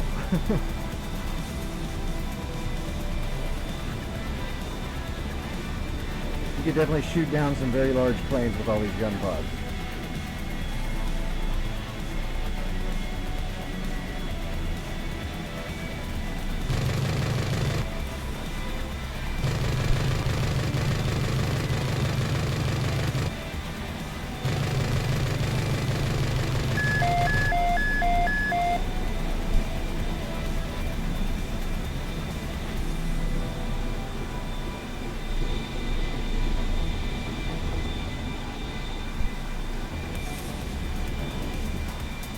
Alright, so we're going to do that right now because I'm friggin' melting, burning up right now because I took that damn pill. So I need to eat, that means I need to eat a carb, like ASAP, so I'm going to do that right now. I got to get some food ready really quick, so I'm going to throw that edited video up right now and let that play for a minute while I get my food ready before I start melting in my chair here.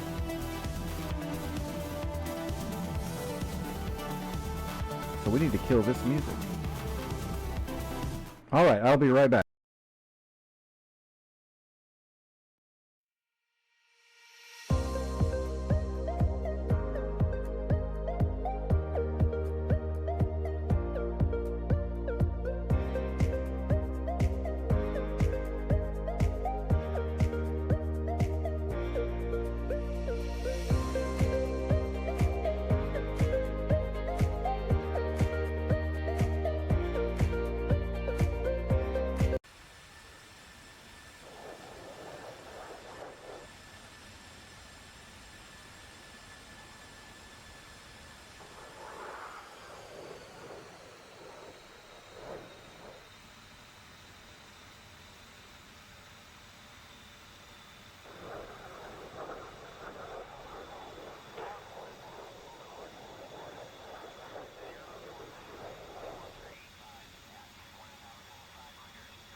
Okay, almost done eating. Sorry about this. Better to take a few minutes to eat now, though, than forget about it and get all sick in like an hour.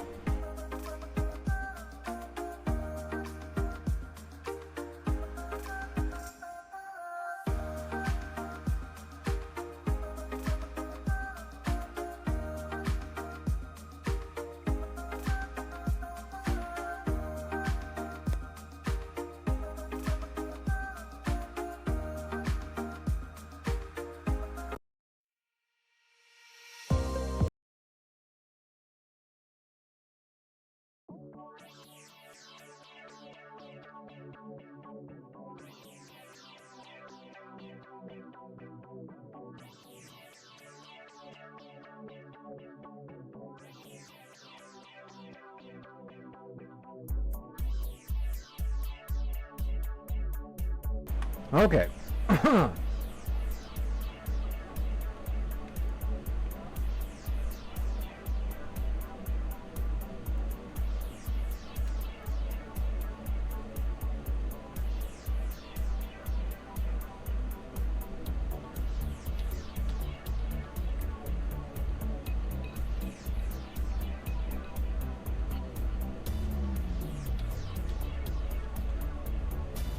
The worst part about trying to make videos, though, is just all the Eagle Dynamics DCS problems that come with it.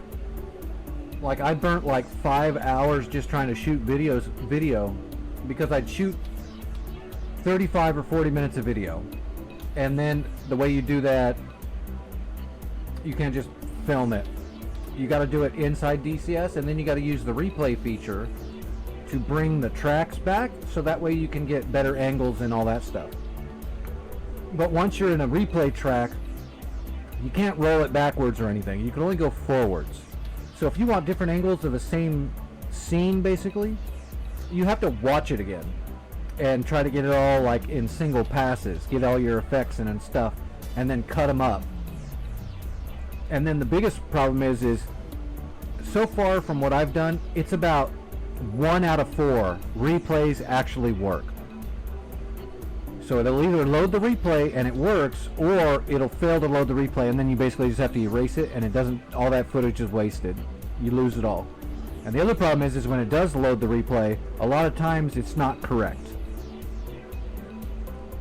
Like, most of the time it's pretty decent, but it'll be like, in the actual run, I'll be dogfighting a jet, and everything goes perfect, and it's a great dogfight, and some really dynamic things happen, and I'm just happy I was doing it in a way to save it as a replay.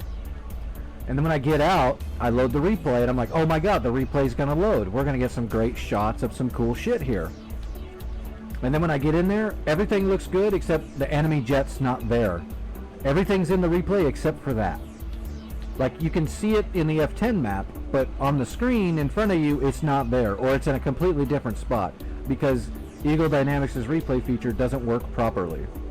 They really need to fix it. So it makes it really challenging to really get good video. The best way to get good video is just raw, but then you can't get better angles and stuff like that. You just have to take it raw. So it's a bit of a nightmare. Hopefully Eagle Dynamics is going to actually fix their replay feature to where it actually works. Because even when it does load a replay, there's always things that don't, like if you drop bombs in a replay, when you watch the replay, the bombs just don't drop. The bombs never happen. You just fly over the top where you were supposed to drop the bomb, and in the actual film, you drop the bomb, it blows up, there's stuff dying. On the replay, you just fly over that point and then just keep flying.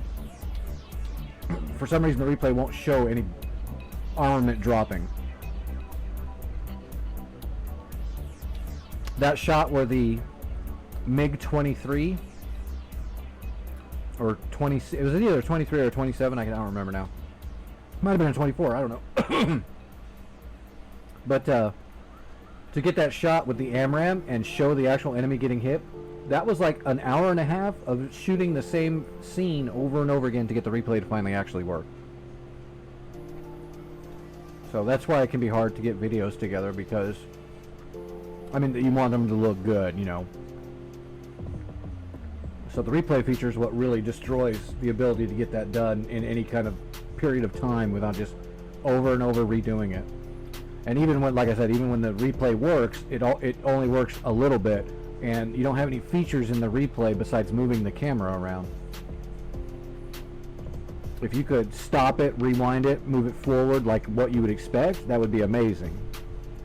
And I'm surprised Eagle Dynamics hasn't put a lot of time into fixing that, because that's part of the niche of their product, is the ability for creative people to make really cool looking, entertaining videos using that engine. And their tool to allow you to do it is broken and doesn't work. That's just weird that they haven't messed with it that much, or at least it doesn't look like they've fixed it, period, that I know of. So that's weird. Along with optimizing the game so you don't have to have the best computer in the world to run it, the second thing they should definitely do is fix the editor tools and the replay stuff, and add a save state. That should be all top of the list. I know it never is, though. They're always looking for the next module to sell to make money, so it seems like they put a lot of that stuff off to the side, which is weird. It's like quarterly gains are mattering too much and not the big picture, because the big picture is going to pay them more quarterly gains than the next new module. Because fixing those other things I was talking about would make it easier for people like me to bring more people into the community and buy modules and shit like that. Because right now the barrier of entry is so fucking high. It's nuts. That's just my 2 cents, though. And I'm disabled, I have no income, so my 2 cents is only worth like negative 1 cent.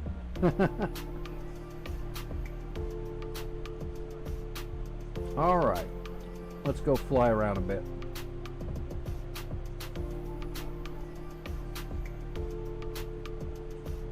Five people on Foothold. 7 on Burning Skies. 8 on Georgia War. That's cool. Hoggett got some people on there. That's good. Made me sad when that server started dying. Gray Flag's got 10. Where's Rotorheads? Their server must be down right now. Usually that one's pretty packed.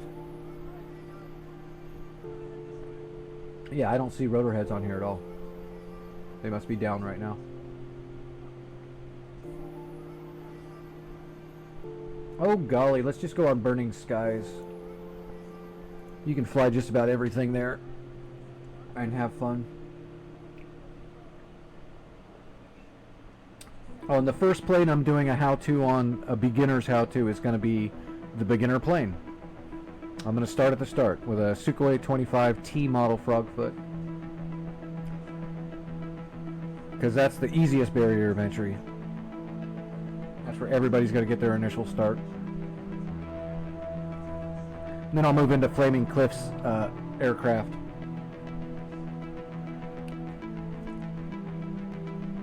Get all the beginner stuff out of the way and have good, I'm hoping, informative videos where I don't rant and rumble too much. I just want it to be concise, easy to digest information to try to help more people get into it, because that's what I want. I want as many people as possible getting the experience of flying.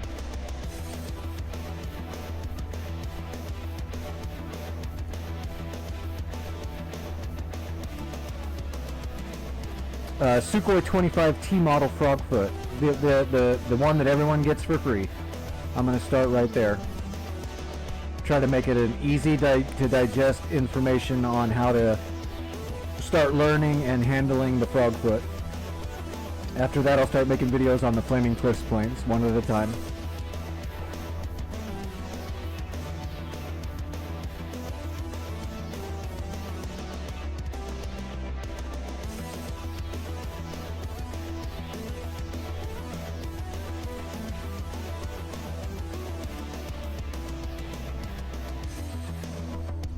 Like, I love the really advanced videos, but I also already have a decent amount of flight and avionics knowledge already, so it doesn't seem confusing or out of place to me at all when I'm watching like some crazy high detailed video.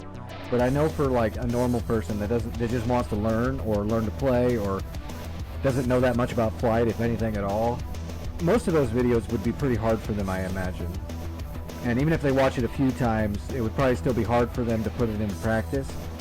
And doing so would probably still feel kind of alien for quite some time. So that's why I want to do it this way. They don't need me telling them how to do something crazy difficult with all kinds of niche, you know, avionics and numbers about it and history. That's fine and dandy, but that's not what just regular people need to get into the game. And I haven't noticed very many people that make videos that are that totally beginner oriented. And when someone does try to make a video that's beginner oriented, it seems like they still kind of blow through some serious information very quickly without kind of colloquially zoning it down a little bit to make it more easier to digest. They still just kind of blam, here it is, and I don't think that's that as helpful as what they think it is. So I'm gonna see what I can do.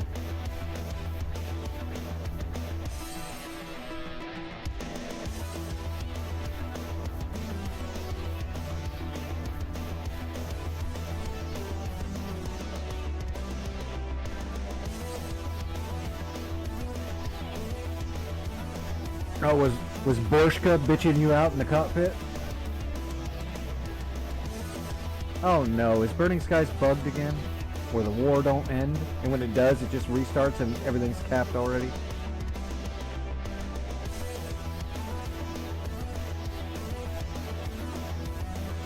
What is the name of this FARP? FARP Paris. FARP Paris. What about the other FARP Paris? Well, that sucks. Okay, what about Krasnodar?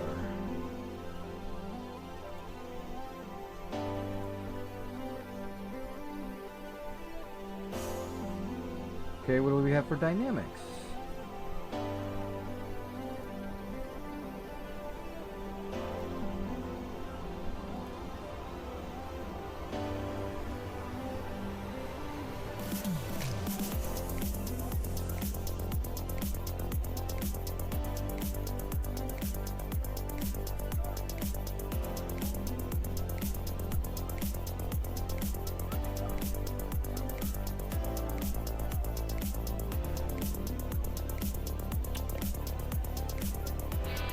I don't know how I'm going to break up the videos.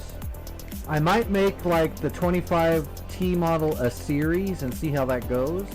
Because I don't want to make one big 45-minute video about all the information. I'd rather make it in bits and pieces. So first video, just kind of familiarization with the cockpit and loading it up, starting up, takeoff and landing. And then the next video, you know, air-to-ground systems, like probably do a thing on harms, do a video on SEAD with the Frogfoot, which is going to be its mainstay, and then maybe rockets, do another video on rockets, do another video on bombs, and then do a video with how to utilize your heaters, and then that's probably going to be it for the Sukhoi, so maybe 5 videos. That way they're not so much information in a single video, which might make you speed it along too fast. Try to do a decent amount of information on each one.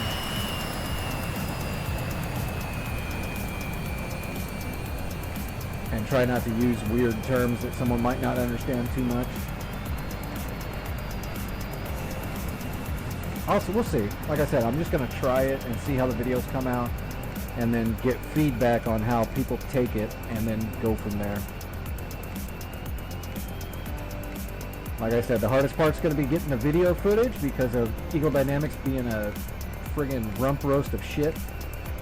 And my microphone being kind of a piece of crap and the way my voice sounds through it. I know my voice is very distorted in this microphone and it sounds weird. But I'll just have to deal with that for now. Sager, what's going on, buddy?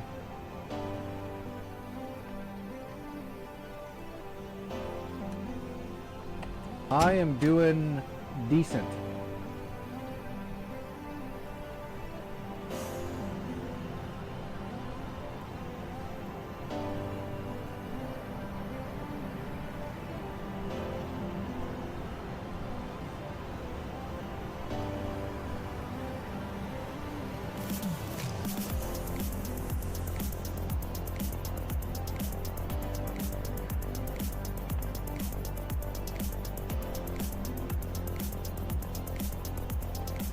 How long is that going to last? The A10C2, the tank killer. Yeah, you definitely want the tank killer, the A10C2. The newest one for sure. That way you got all the goodies. Because the A10C just doesn't have a lightning pod or anything. It's pre-upgrade. It's got the sensor suite upgrade, but not the lightning pod sensor suite upgrade. So you want the C2. I don't know if they're separate now though. You might not even be able to get the A10C anymore. It's probably not an option. But there's an A10A, an A10C, and an A10C2. But I think the C2 upgrade is now standard, so I don't think you can mess that up anymore. I'm not sure, but I think that's the way it goes.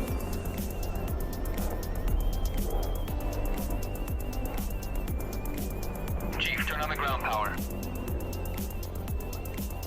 Copy. Ground power is now on.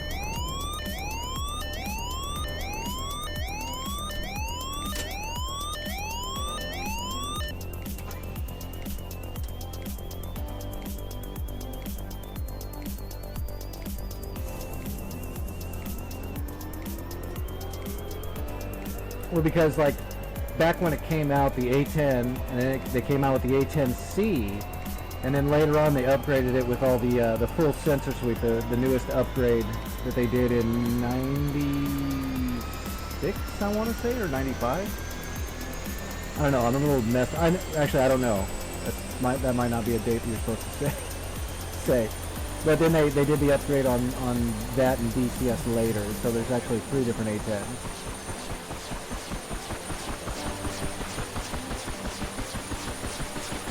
No, I grew up on the base that built them, and a bunch of the pilots were there as well. My stepfather was an A-10 engineer. I never got to fly in an A-10 personally, but I got to sit in one many a time. And my biological father was on an aircraft carrier. I grew up around multiple different aviation militaries.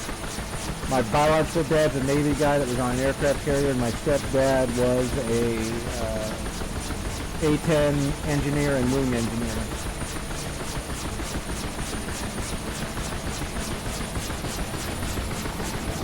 I personally did not get to enlist and fly because my body's a lemon, but I did get to fly a lot civilian, just not in the military, unfortunately. I really wanted to. The chance did not happen for me. As you can tell, my body's not exactly very good. I got to live a decent life until I hit to, right when I was about 29 years old, my body took a crap.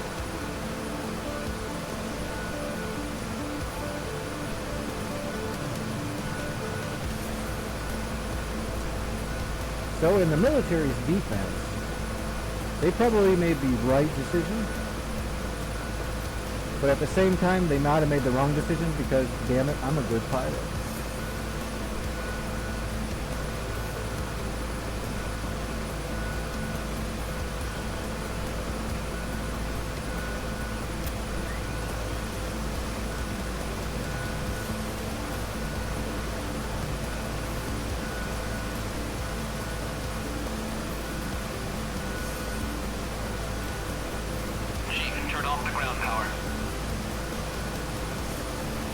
Alright, so we need to find somewhere to pick up troops.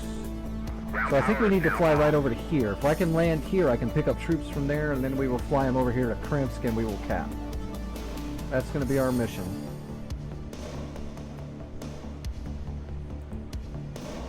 So we're looking at 210. Gremlin, what's going on?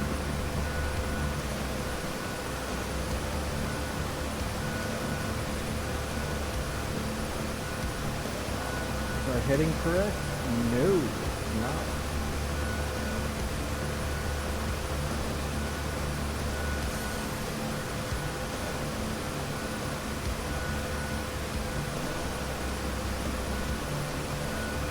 There we go, that's better.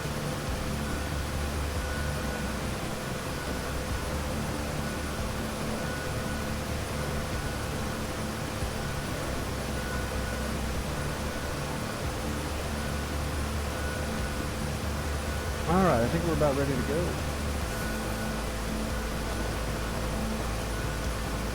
How's it going so far?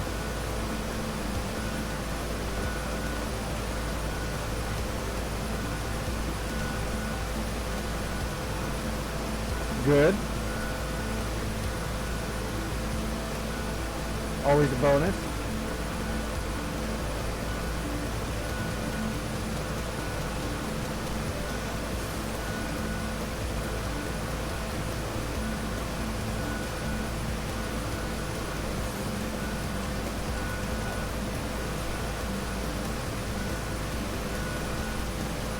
Where are we facing? So we are facing north. Is there anyone else around me that I'm going to bump into if I screw this up?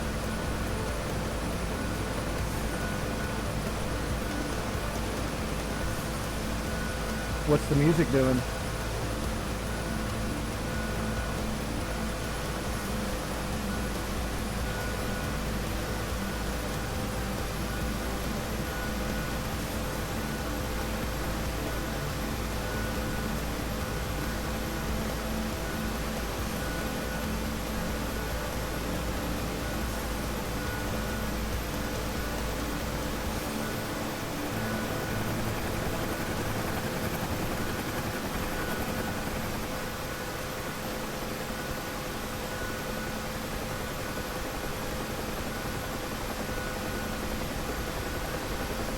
Come on, Huey.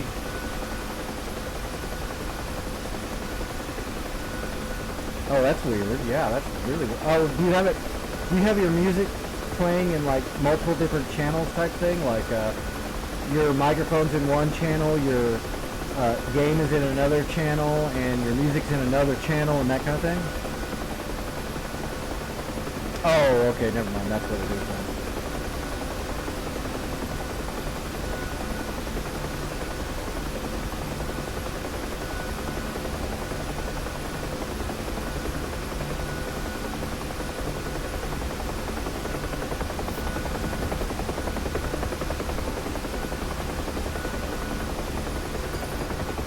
Oh, you're kidding me.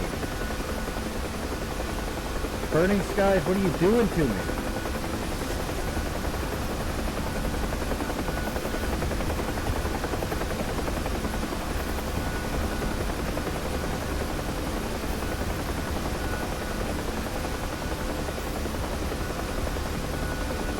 Yeah, well, the tech sector's been bombarded with everybody trying to get into it for the last 15 years. The hiring pool has been slightly diluted for a long time.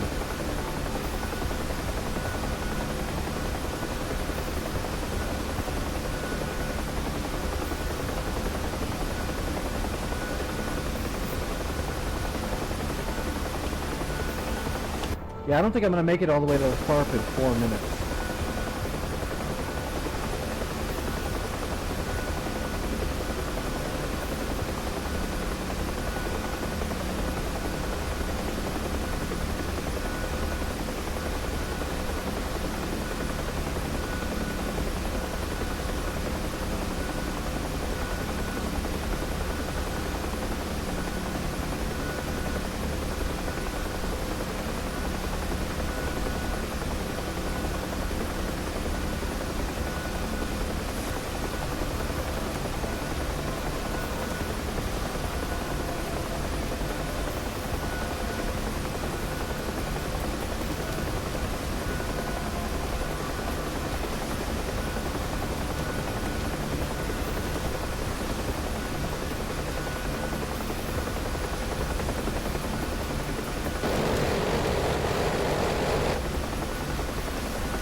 How we're getting ready to get looted. Ooh, what about rocket?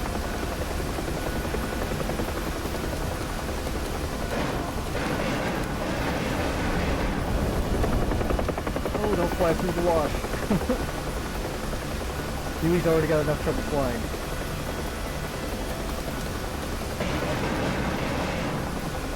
Post ammo letdown.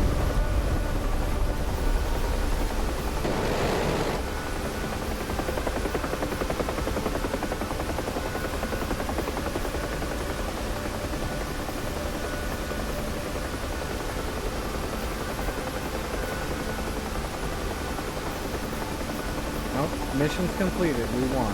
Let's see if this thing's gonna work. I hate it. Every now and then Burning Skies bugs out, and when the war is over, the war respawns, and it's the war over again almost immediately because it didn't spawn the map back properly.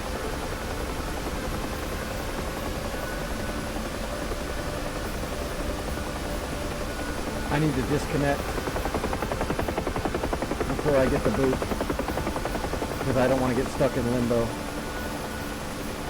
We'll have to give that server a few minutes to reset itself.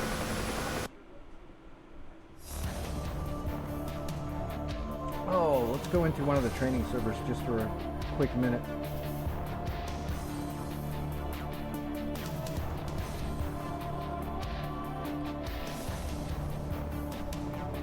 Hey, Gremlin, do you have like a good way of getting replay to work properly? I'm having a lot of trouble with replay. Every time I make a private multiplayer server so I can film some footage to edit into videos, there's like a 3 out of 4 chance that the replay just won't even work and fail to load, and it's garbage and you have to erase it. And then when it does finally load, a lot of the times a decent amount of the information is wrong. Like, it won't drop, it doesn't show you dropping the bombs that you dropped, or the plane you were shooting down for some reason doesn't show up on the screen in front of you when you're doing it through the replays. A lot of the time, it's just like a lot of things don't work.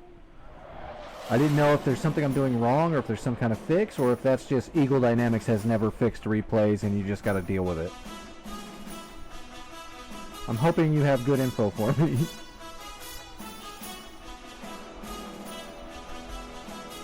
Because just to make that whatever 8-minute little intro video I did last night took hours, because the getting replay footage was just a nightmare.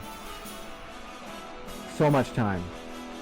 It's like an 8-hour day to make a 5-minute video or whatever.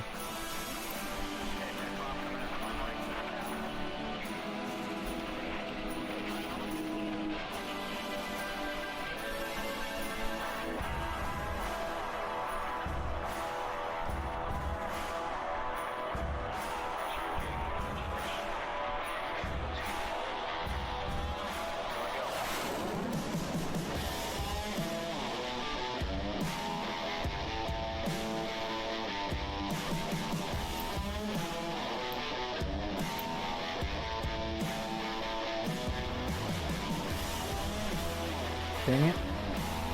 I hit the wrong button.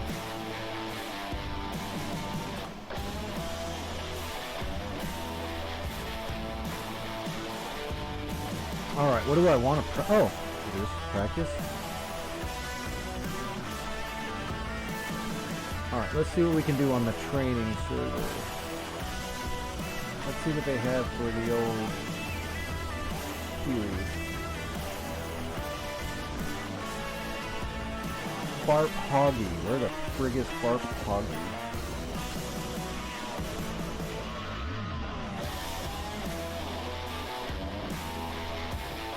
Oh, they're all at Farp Hoggy, so I guess that's the one. I'm like looking around. Like there's a bunch of them.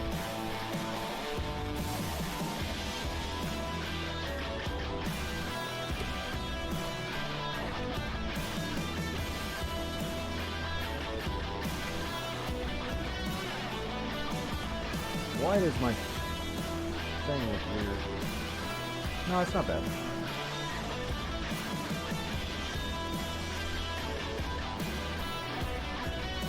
Alright, now do they have CTLD on here? I think they do, right? Oh yeah, they do. Oh, crates. We can build things. A Hawk launcher, a search radar, a track radar. A Gepard? Roland? I've never done this. I need to figure that. This will be good for me to figure out anyway, because I've never done it. So, let's take... Whoops.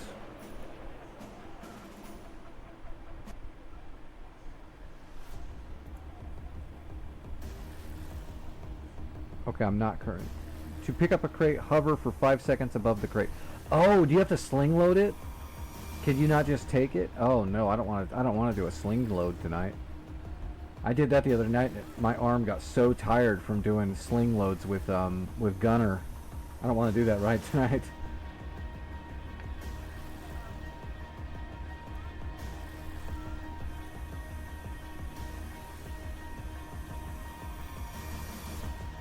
Troop transport.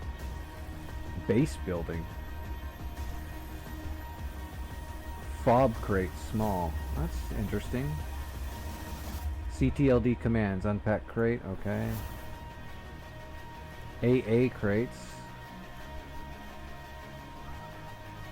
I'd rather sling load with a hip than a Huey. I could do it with the Huey, but boy, it was a nightmare. Troop transport. Load. Let's load standard troops. I'm not in a pickup zone. A FARP is not a pickup zone? Are you kidding me?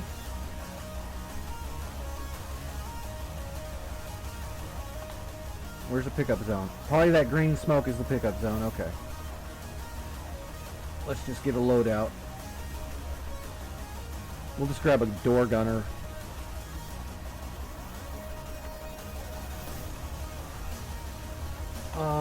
What door do we want? My door or the outer? Usually that would be the left-hand door, right? That way I can look across.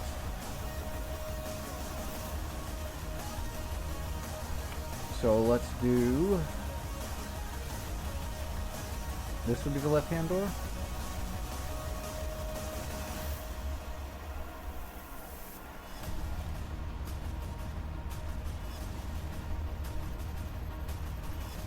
Just do the standard paint job.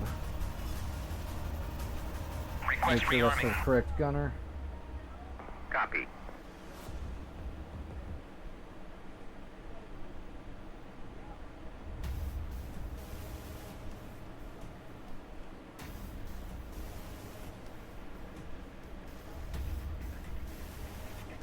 Yep, that's the right one. Okay. Alright, we need electrical. Chief, turn on the ground power. Copy.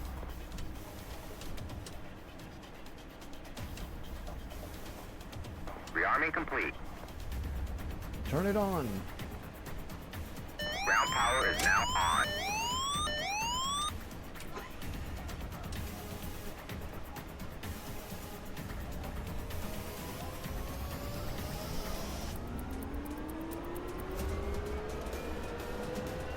Alright, so we will just, where was that green smoke? There we go, right off our right. We'll cruise over to the green smoke. We'll pick up some troops. That's bummer that the crates are always sling loaded. That sucks.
There we go.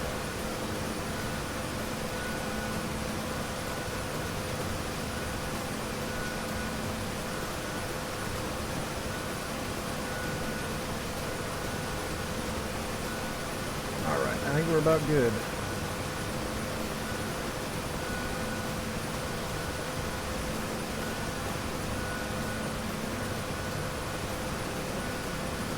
Yep. Alright, let's see if we can fly.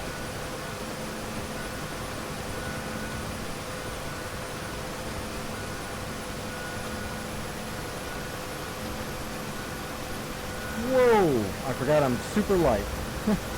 I'm so used to having a full load when I take off. That caught me off guard a little bit. That thing jumped up. I was like, whoa, I'm not supposed to be flying yet.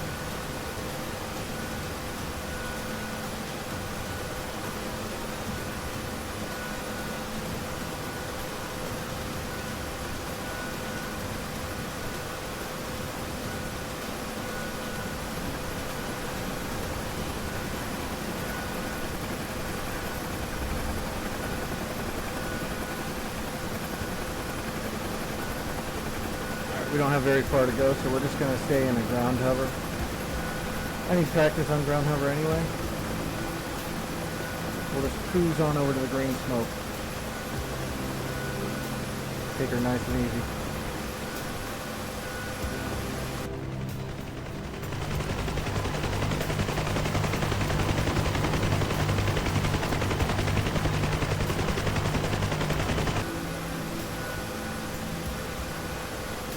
That's actually a good shot.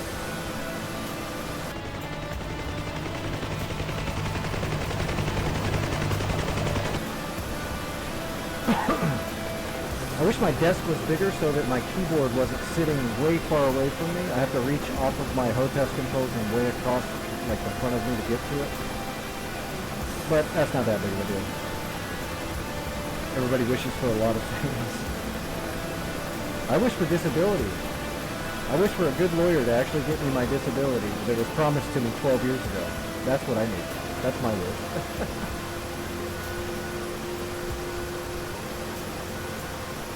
Guarantee you my diet would be better. I wouldn't be forced to eat so much crap.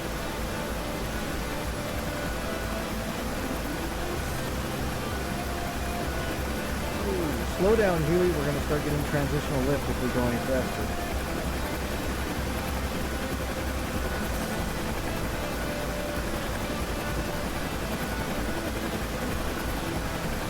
Okay, so it said I couldn't pick up troops on the park because I have to be in a collection zone. I'm assuming the green smoke is a collection zone. There we go, damn it, I got the transitional lift. We're going to come back down. We're going to try to come back down. It can be a pain in the ass in the queue. Especially right now when I'm so light. Probably going to try to VRS you no matter what I do.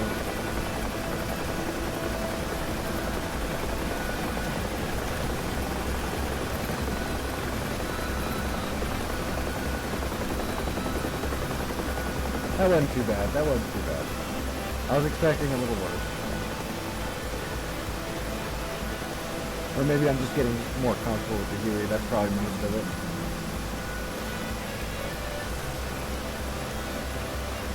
I think I've put a decent amount of Huey hours in the seat in the last. I haven't had it very long. I know it's just a trial. I haven't even bought it, so. I think I've only had it for like 7 or 8 days now, but I've put a lot of hours into it already, so I'm getting pretty comfortable with it.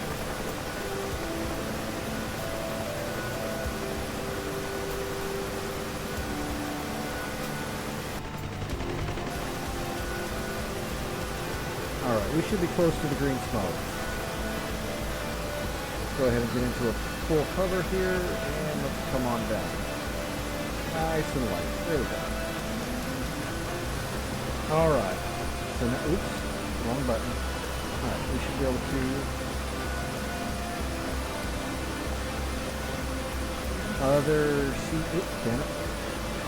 other CTLD troop transport, standard group. Mixed loaded troops into it. Now, can the Huey take more than one group or is it just one group? other CTLD troop transport anti-tank. Okay, no, you've already got troops. Okay. All right, Mr. Door Gunner.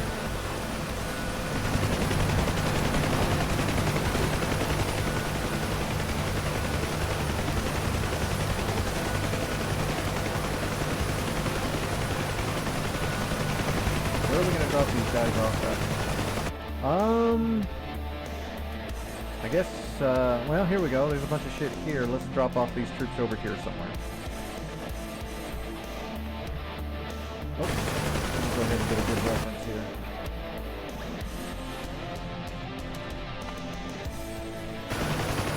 Alright, now we're going to be a little heavy.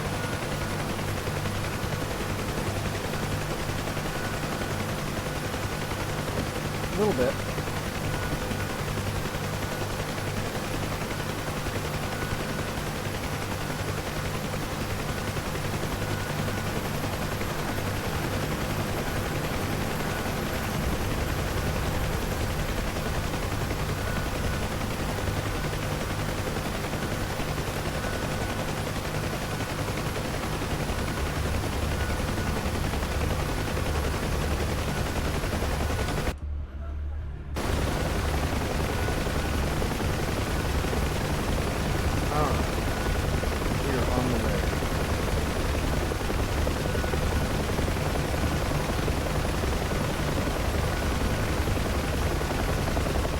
I didn't take any weapons, right?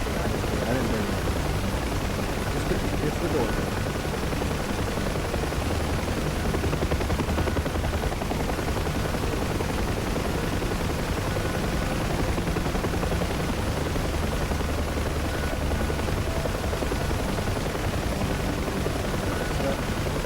Yeah, that's the town right there in front of me. I don't want to go right over the town because I'll get shot up.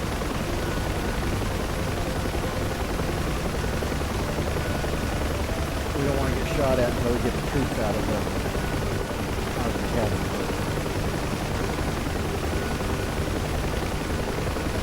I guess I could have brought some rockets on that, but it doesn't matter.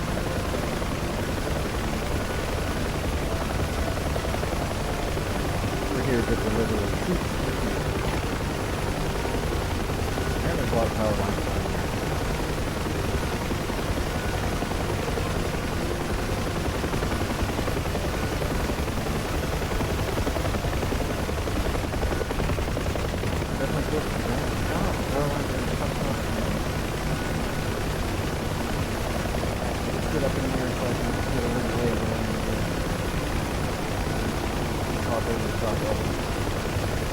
So that, right up in front of us to the right, I believe that's the open field on the edge of the city, and then farther in there is where all the guns are. So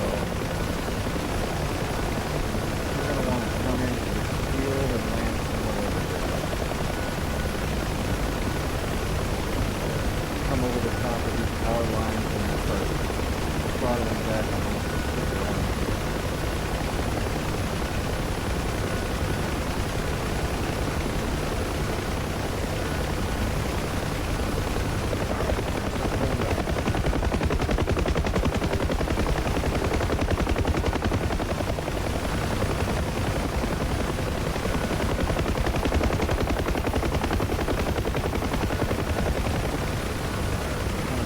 Buck stall there. So you kind of turn away from your turn and then rudder anti-torque into it, so you're not going to spin and you're just going to put more resistance into your forward movement. You just have to be careful with the signal coverage to try to do that too much, too far. They'll stall them after that. Just a way to affect. It's like starting a Jaeger. Except instead of pulling through it, you hold it just for a little bit to arrest your movement.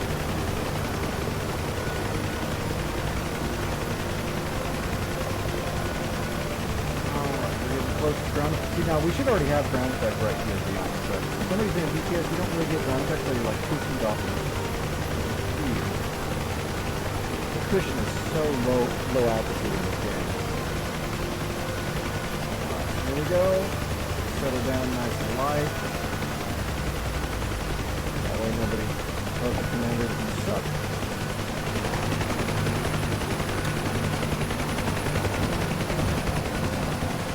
Other CTLD troop transport unload. Boom! And they spawned all around us in a circle. Just daring me to run into them. I love it. So now can I tell these guys to move now? Well, we got M4s and some M249 machine guns. No, I cannot command them. There's no combined arms on this server. That's weird. You'd think a training server would allow you to use combined arms. Bummer. Oh well, there's some troops there now. I guess I should have dropped these guys closer to the fight, I guess? I don't know. I thought I'd be able to move them.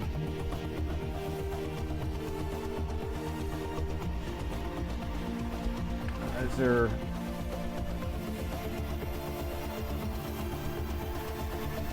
Oh, I can load them back up, maybe. Oh, I can load them back up. Check that out. I wonder how I can do.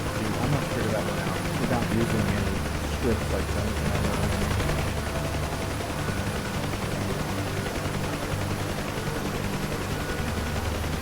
Or maybe I can't do that in mine because I have combined arms enabled. Maybe that's what's going on. Or no, it was a CTLD commando. It wasn't a airborne troop.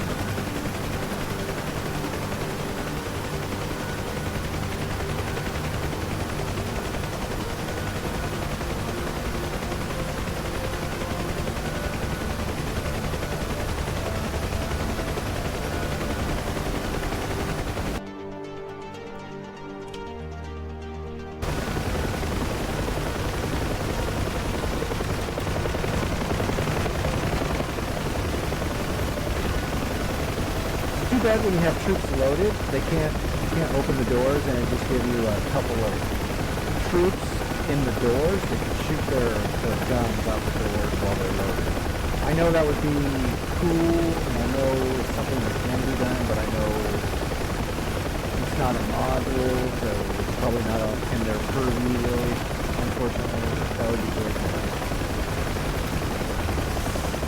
I got my gunner set up to pre-fire on any enemy.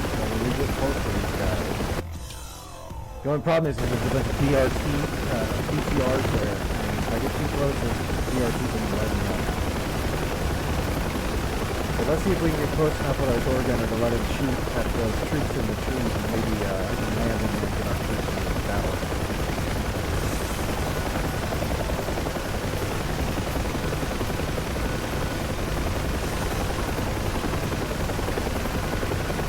But at least I still have control of the field. I think I pretty much gelled with it.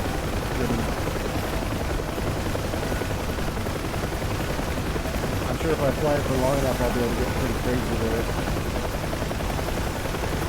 I mean, for the most part, it's not like there's a whole lot you can do with it, but I mean, you know, being able to slow down, descend, and ascend a lot more control. So I can come in to land a lot quicker. Combat landing, J-hook landing, stuff like that. I really can't do that very well at this moment.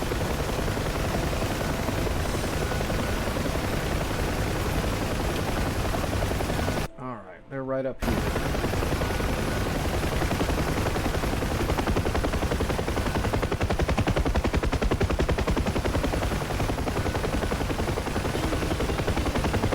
There they are right there.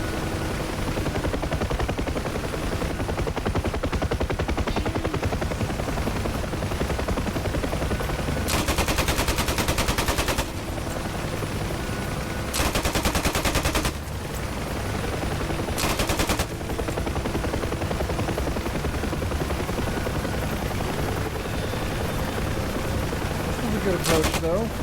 This is not bad. I'm gonna grade myself decently on that.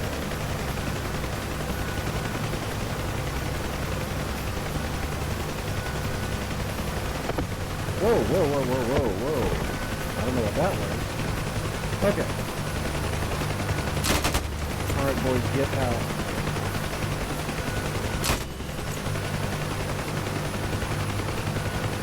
Alright, go kill the bad guy.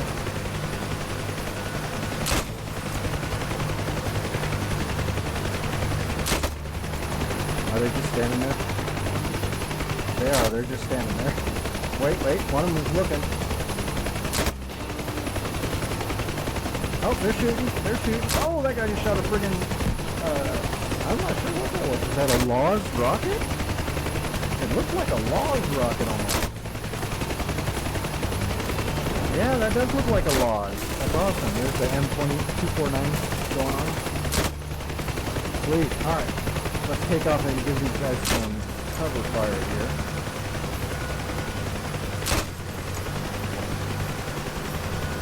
Without killing them. Next, without killing them. There we go. Let's get higher. There we go. Nobody died by our hand anyway. Come on, door gunner, light them up. What do you need, altitude? There you go.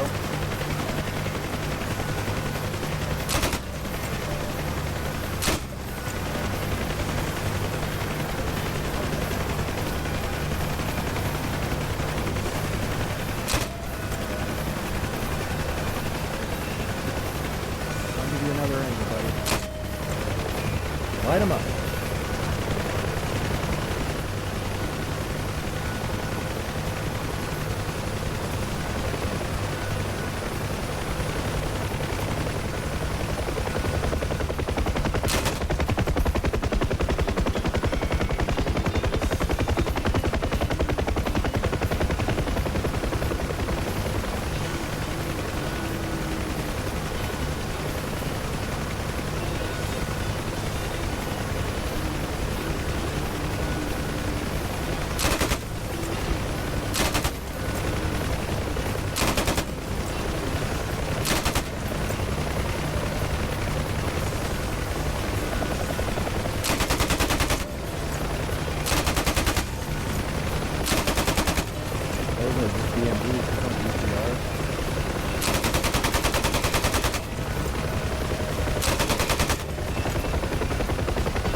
I don't know how many targets you need, buddy. Start shooting.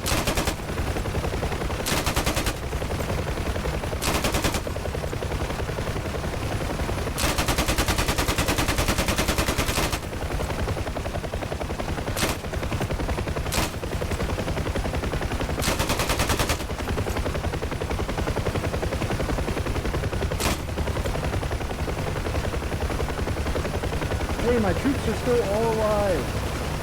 Nope, wait, there's one dead guy down there. We've lost one.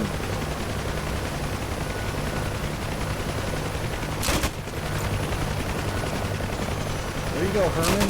Shoot the gun. You don't get paid for bringing bullets home. Look at that angle I'm giving you, buddy.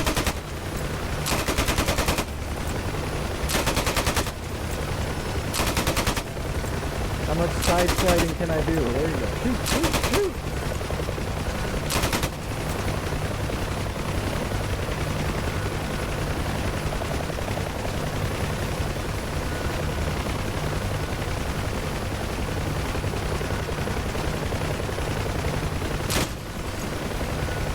Hey Tim, how's it going, buddy?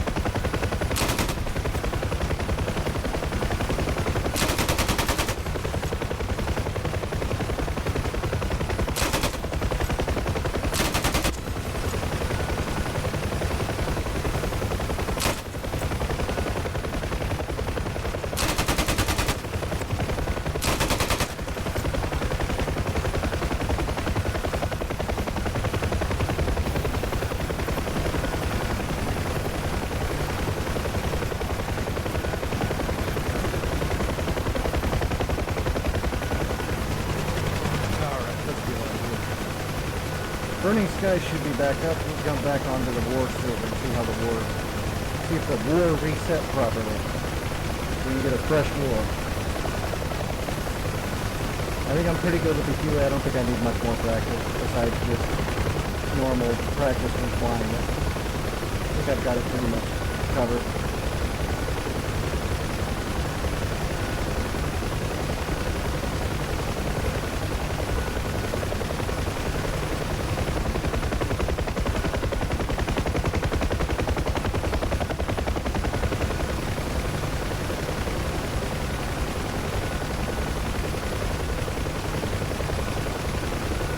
Herman, you're fired. Whoa!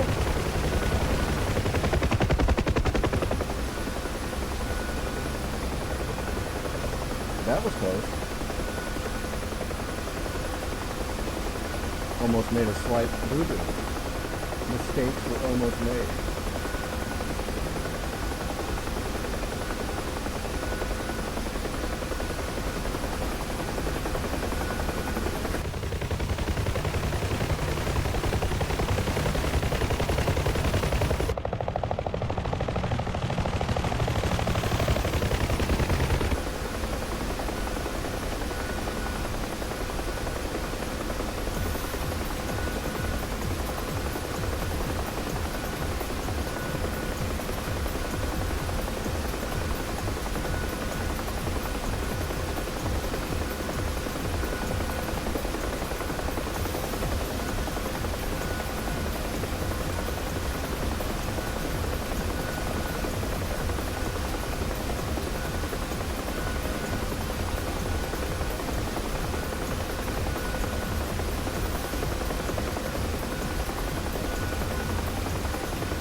There's the green smoke.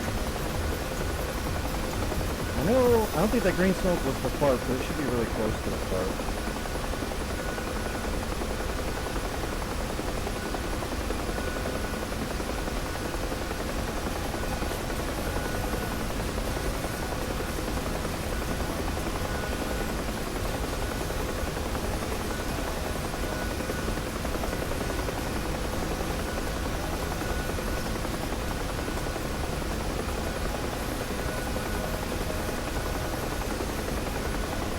See if we can get aggressive on this approach and not screw it all up.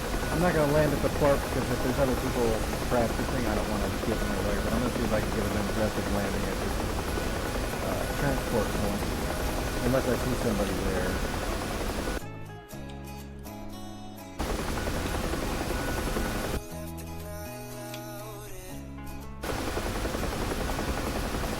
Although I'm probably going to get DRS.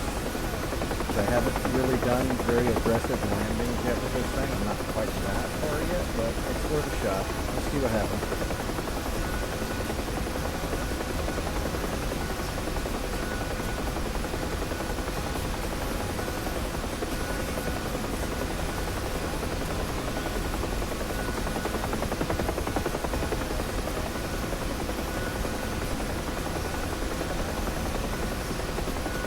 There's the smoke. Try to hook in and then bunt. See if we can slow down aggressively without stalling out completely.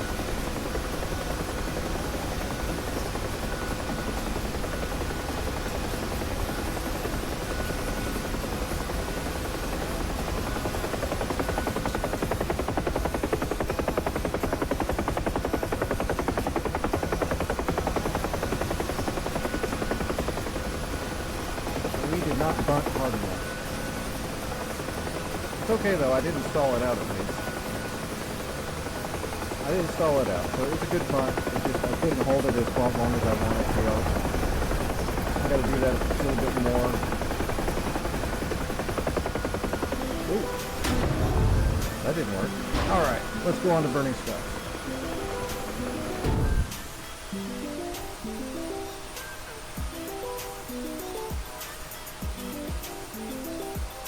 It was a good bunt at the start. It's just when I tail slid, I didn't hold it very well. I haven't done it enough in that Huey yet. I don't know where that limit is before you'll start losing it, or you'll start blade stalling.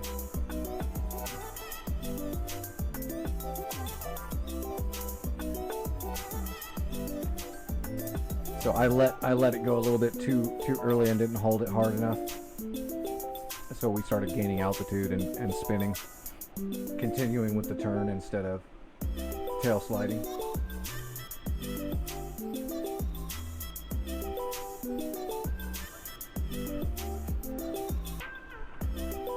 Poo-poo happens.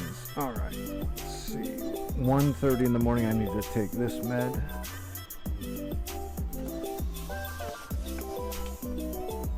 And hope it doesn't start burning me up.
Alright, and nope, the war is not broken. Alright, everybody, we got a fresh war. If you're a pilot, get logged in. We've got a Napa, and that's it. Got a hell of a war going. So, what are we going to do for the first run when we don't know what's out there right now? I guess Viper? With some harms? Maybe do some SEAD and see what's out there? Or do we take an A-10 or an Apache and get cerebral with it and try to start killing shit right away? Because I don't know what's here yet. I won't know until I get into the server. Let's see, airfield, a Napa, and availability.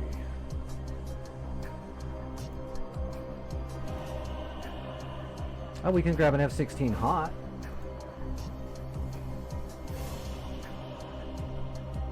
Hey, there's somebody in a frog foot. Awesome. I salute you. Oh, and it's winter.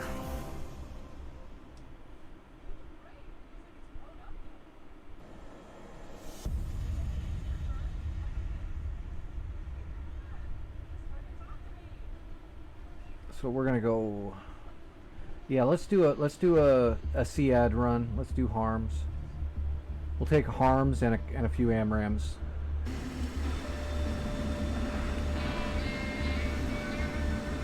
I actually have my. I know I've got this saved. There we go. 4 harms. Yep. All pods, 4 harms, 1 bag, and 4 AMRAMs. Standard anti-radar. Rearming. Copy.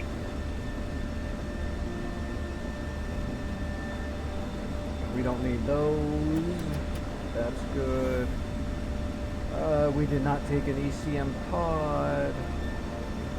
Let's see, we want jam, semi, chemics. Let's go priority on the RWR.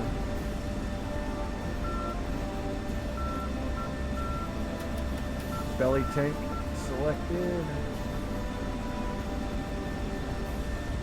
Rearming complete. Let's see, we need Cat 3. Because we have 4 harms. When we fire our 4 harms, we'll have to switch over to Cat 1. We got 2 cheek stations, and there we go. Turn on the inner lights. That doesn't exist anymore.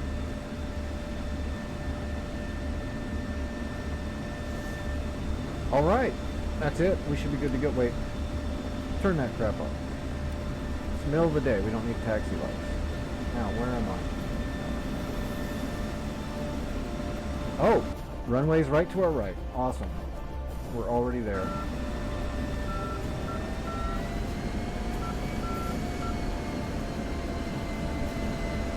Going up in the Viper with the coolest paint job ever.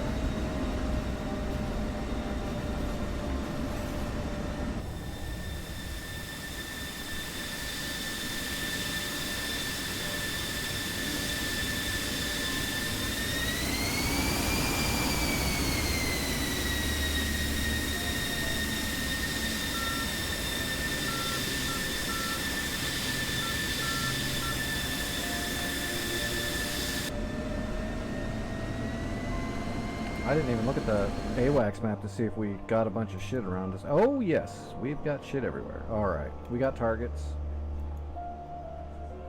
So goal number 1 is to clear all the raiders in the area and then start assaulting crimps. So we'll fire our 4 harms off at enemy radars in the area, and then we will run cap for a moment because we do have 4 AMRAAMs. And but once we get our 4 harms off, the priority is going to be to get back on the ground to load up a strike craft of some sort to start attacking ground targets at crimps. But if there is enemy air in the area, we do have 4 AMRAAMs. We'll use them.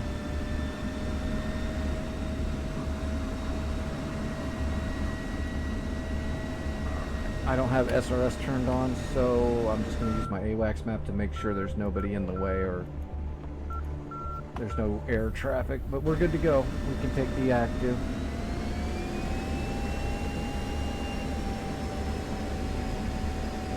And we're just going to do a rolling start and get it. We're going to use our bag just to get all the way up to altitude off of the runway. So we're not trying to conserve fuel. We got a solid bag just to blow it on our takeoff and ascent.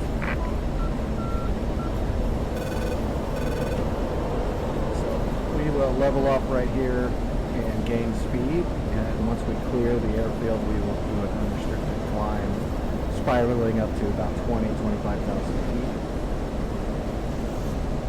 See you later.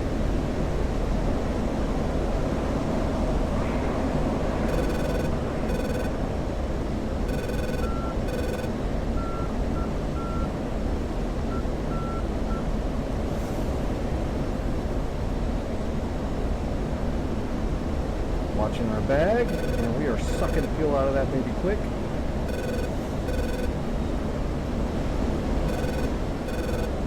Maintaining 30 degrees up and rolling.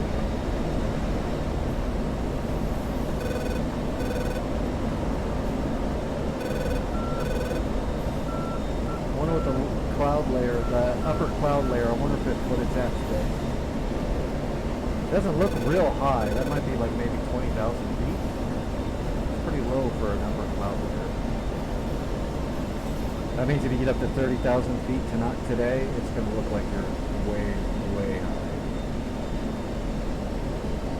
Alright, what do we got left in our bag here? Plenty? Well, not really, but we're also not up to altitude yet. Let's start fencing in for air to ground, so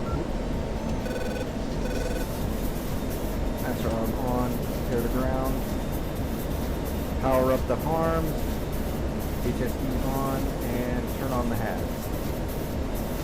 Alright, we are fenced in for harms. Almost to 25,000 feet, and the bag is almost empty, so we're looking good.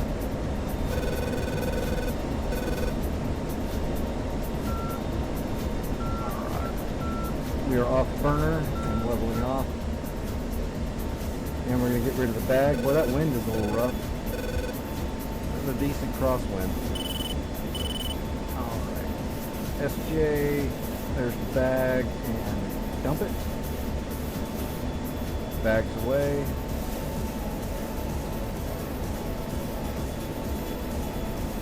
Alright. back into air to ground. Alright, switch our tank to the normal main tank. Alright, we're in business. Still blow shit up. So what do we got here? Can't tell if that's an SA-6 or an 8. Still can't really tell. It's an 8.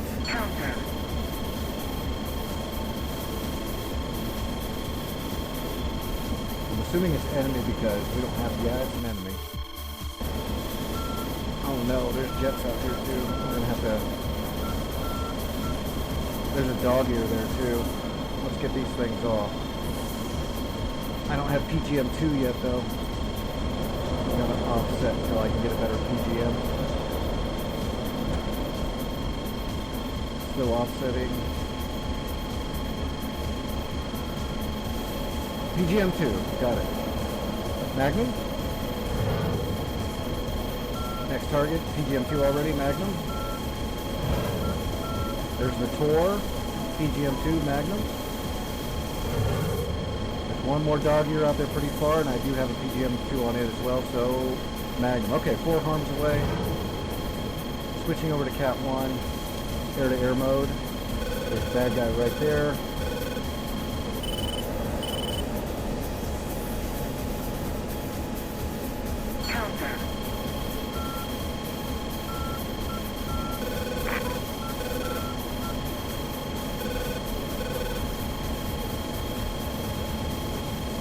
Come on.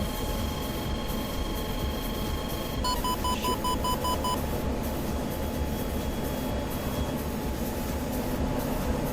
Got the lock.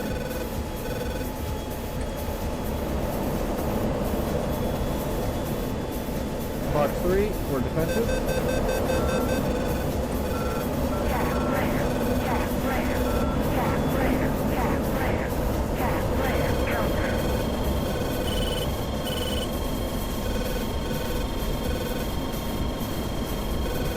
Boom, we got the dog ear.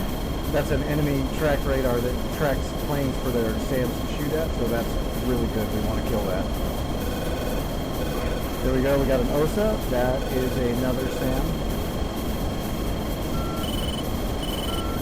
That would have been the 8 that I fired on. Oh, we hit the fulcrum. We got the fulcrum with our AMRAM. Goddamn, we're on a roll. I can't believe we got that fulcrum. I was throwing that just to make sure he couldn't hunt me down when I was going defensive, but it got him. Hell yes. That's what I'm talking about. Alright. That's a hell of a good start. We might still have some harms in the air. Or not. I thought I would have gotten more SAM hits, but there might be something over there that shot them down.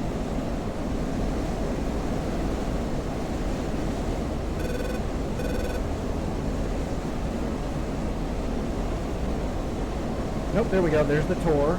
We got the Tor. That's the SA-15. The Tor gauntlet, East Coast. There should be one more AMRAM falling out of the sky right now. Or, sorry, not AMRAM. Harm. PGM-88.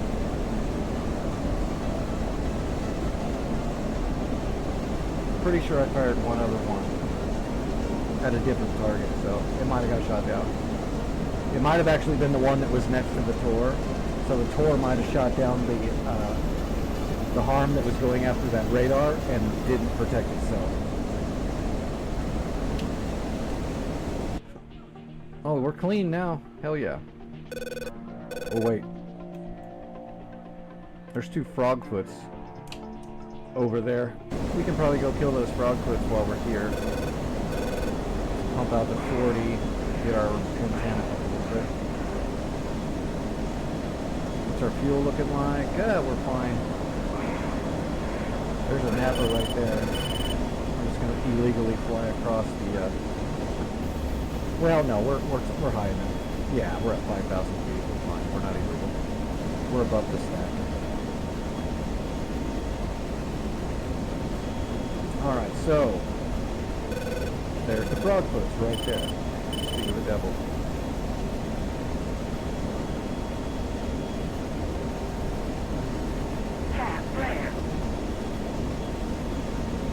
go. We got one of them. We'll keep a passive track on it.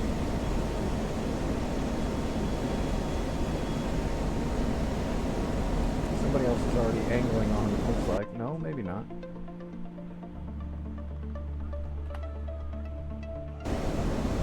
Wait a minute. I'm looking at different targets. I'm looking at those 234s way out there. I want these 225s out here. That's the 34s. Well, I guess we'll go after the 34s, huh?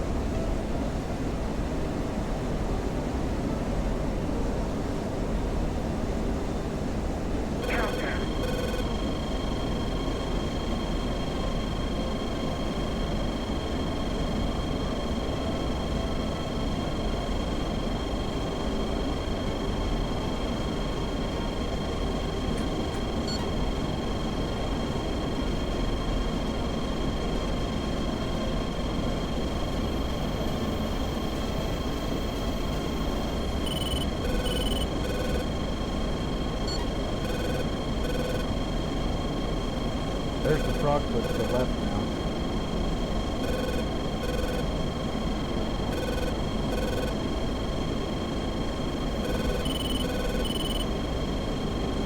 Come on, radar.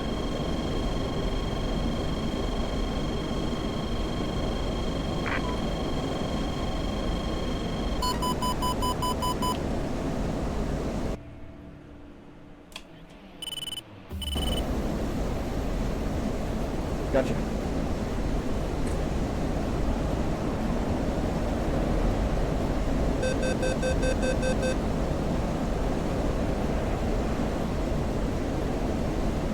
Alright, we're going to swoop in on these two fullbacks and see if we can smoke them before they get into the battlefield.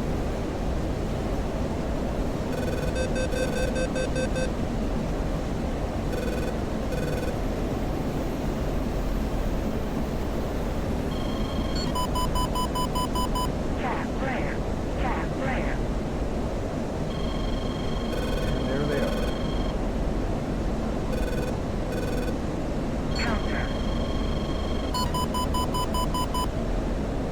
We've got speed, we've got altitude. Problem is they're kind of low, so that's going to hurt our missile shots. Alright, here we go. We're about to get busy.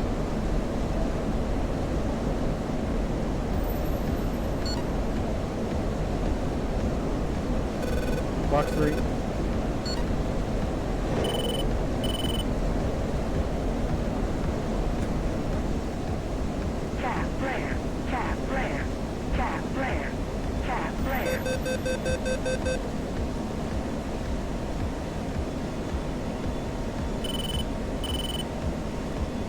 Come on, give me the other one. Give me the other one. Got him.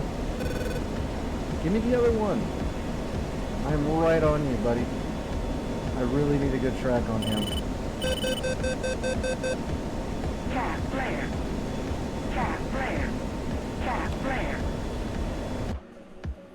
Now that 23 is coming in right behind. Oh, I got hit. I'm dead. It's probably one of the SAMs. All those SAMs were firing on me. Let's see what got me. Yep, SA-11 Gadfly. Poo-poo happens.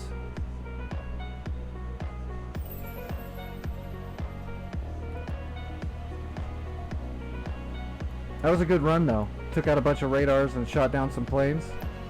Or we get a fullback and a fulcrum. That's pretty sweet. Now those 25s were just coming in to land anyway.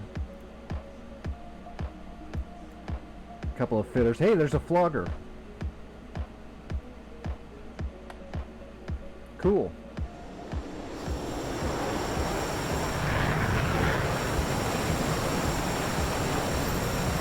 Alright, so now their radars are gone. They've just got AAA guns in the area. There's one Strela out there. What time is it? It's almost 2 in the morning, so I'm going to do one more flight. Oh shit. Got a Tomcat coming in. Hot. Just got heaters on him though.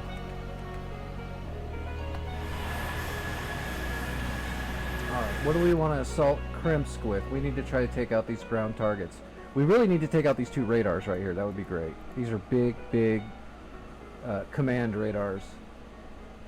So we want to take out those, and we want to take out these AAA guns. Those 2 Zeus 57s are really mean. That's big, big self-propelled guns. These are big airplane killing guns.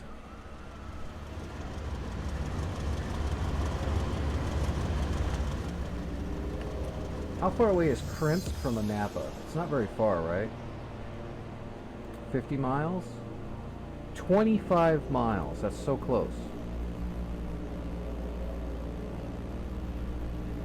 There's a lot of shit around here, though. It's pretty busy. Where'd everybody go? There was like 7 or 8 people. I don't see almost anybody. Did they all run away? Oh, they're all gone. It's just me and Gremlin and Grizz. Holy shit. Hold on. Gunshot outside my house. Give me a second.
Okay, yep. I might be back. Give me a second. Shit is hitting the fan outside.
Yep. Hey, I'm here. Sorry about that, everybody. Did anyone hear that? Did my microphone pick that up? That was friggin' loud. Anyway, there's a bunch of cops outside now. I'm gonna go ahead and kill the stream here until I figure what's going, what the hell's going on, because it sounded like it actually was in my backyard or in to the side of my house here. So there's already some cops standing on my front porch. I'm gonna find out what the hell's going on. Sorry about this, everybody. I'll be back tomorrow night, like always, and take it easy.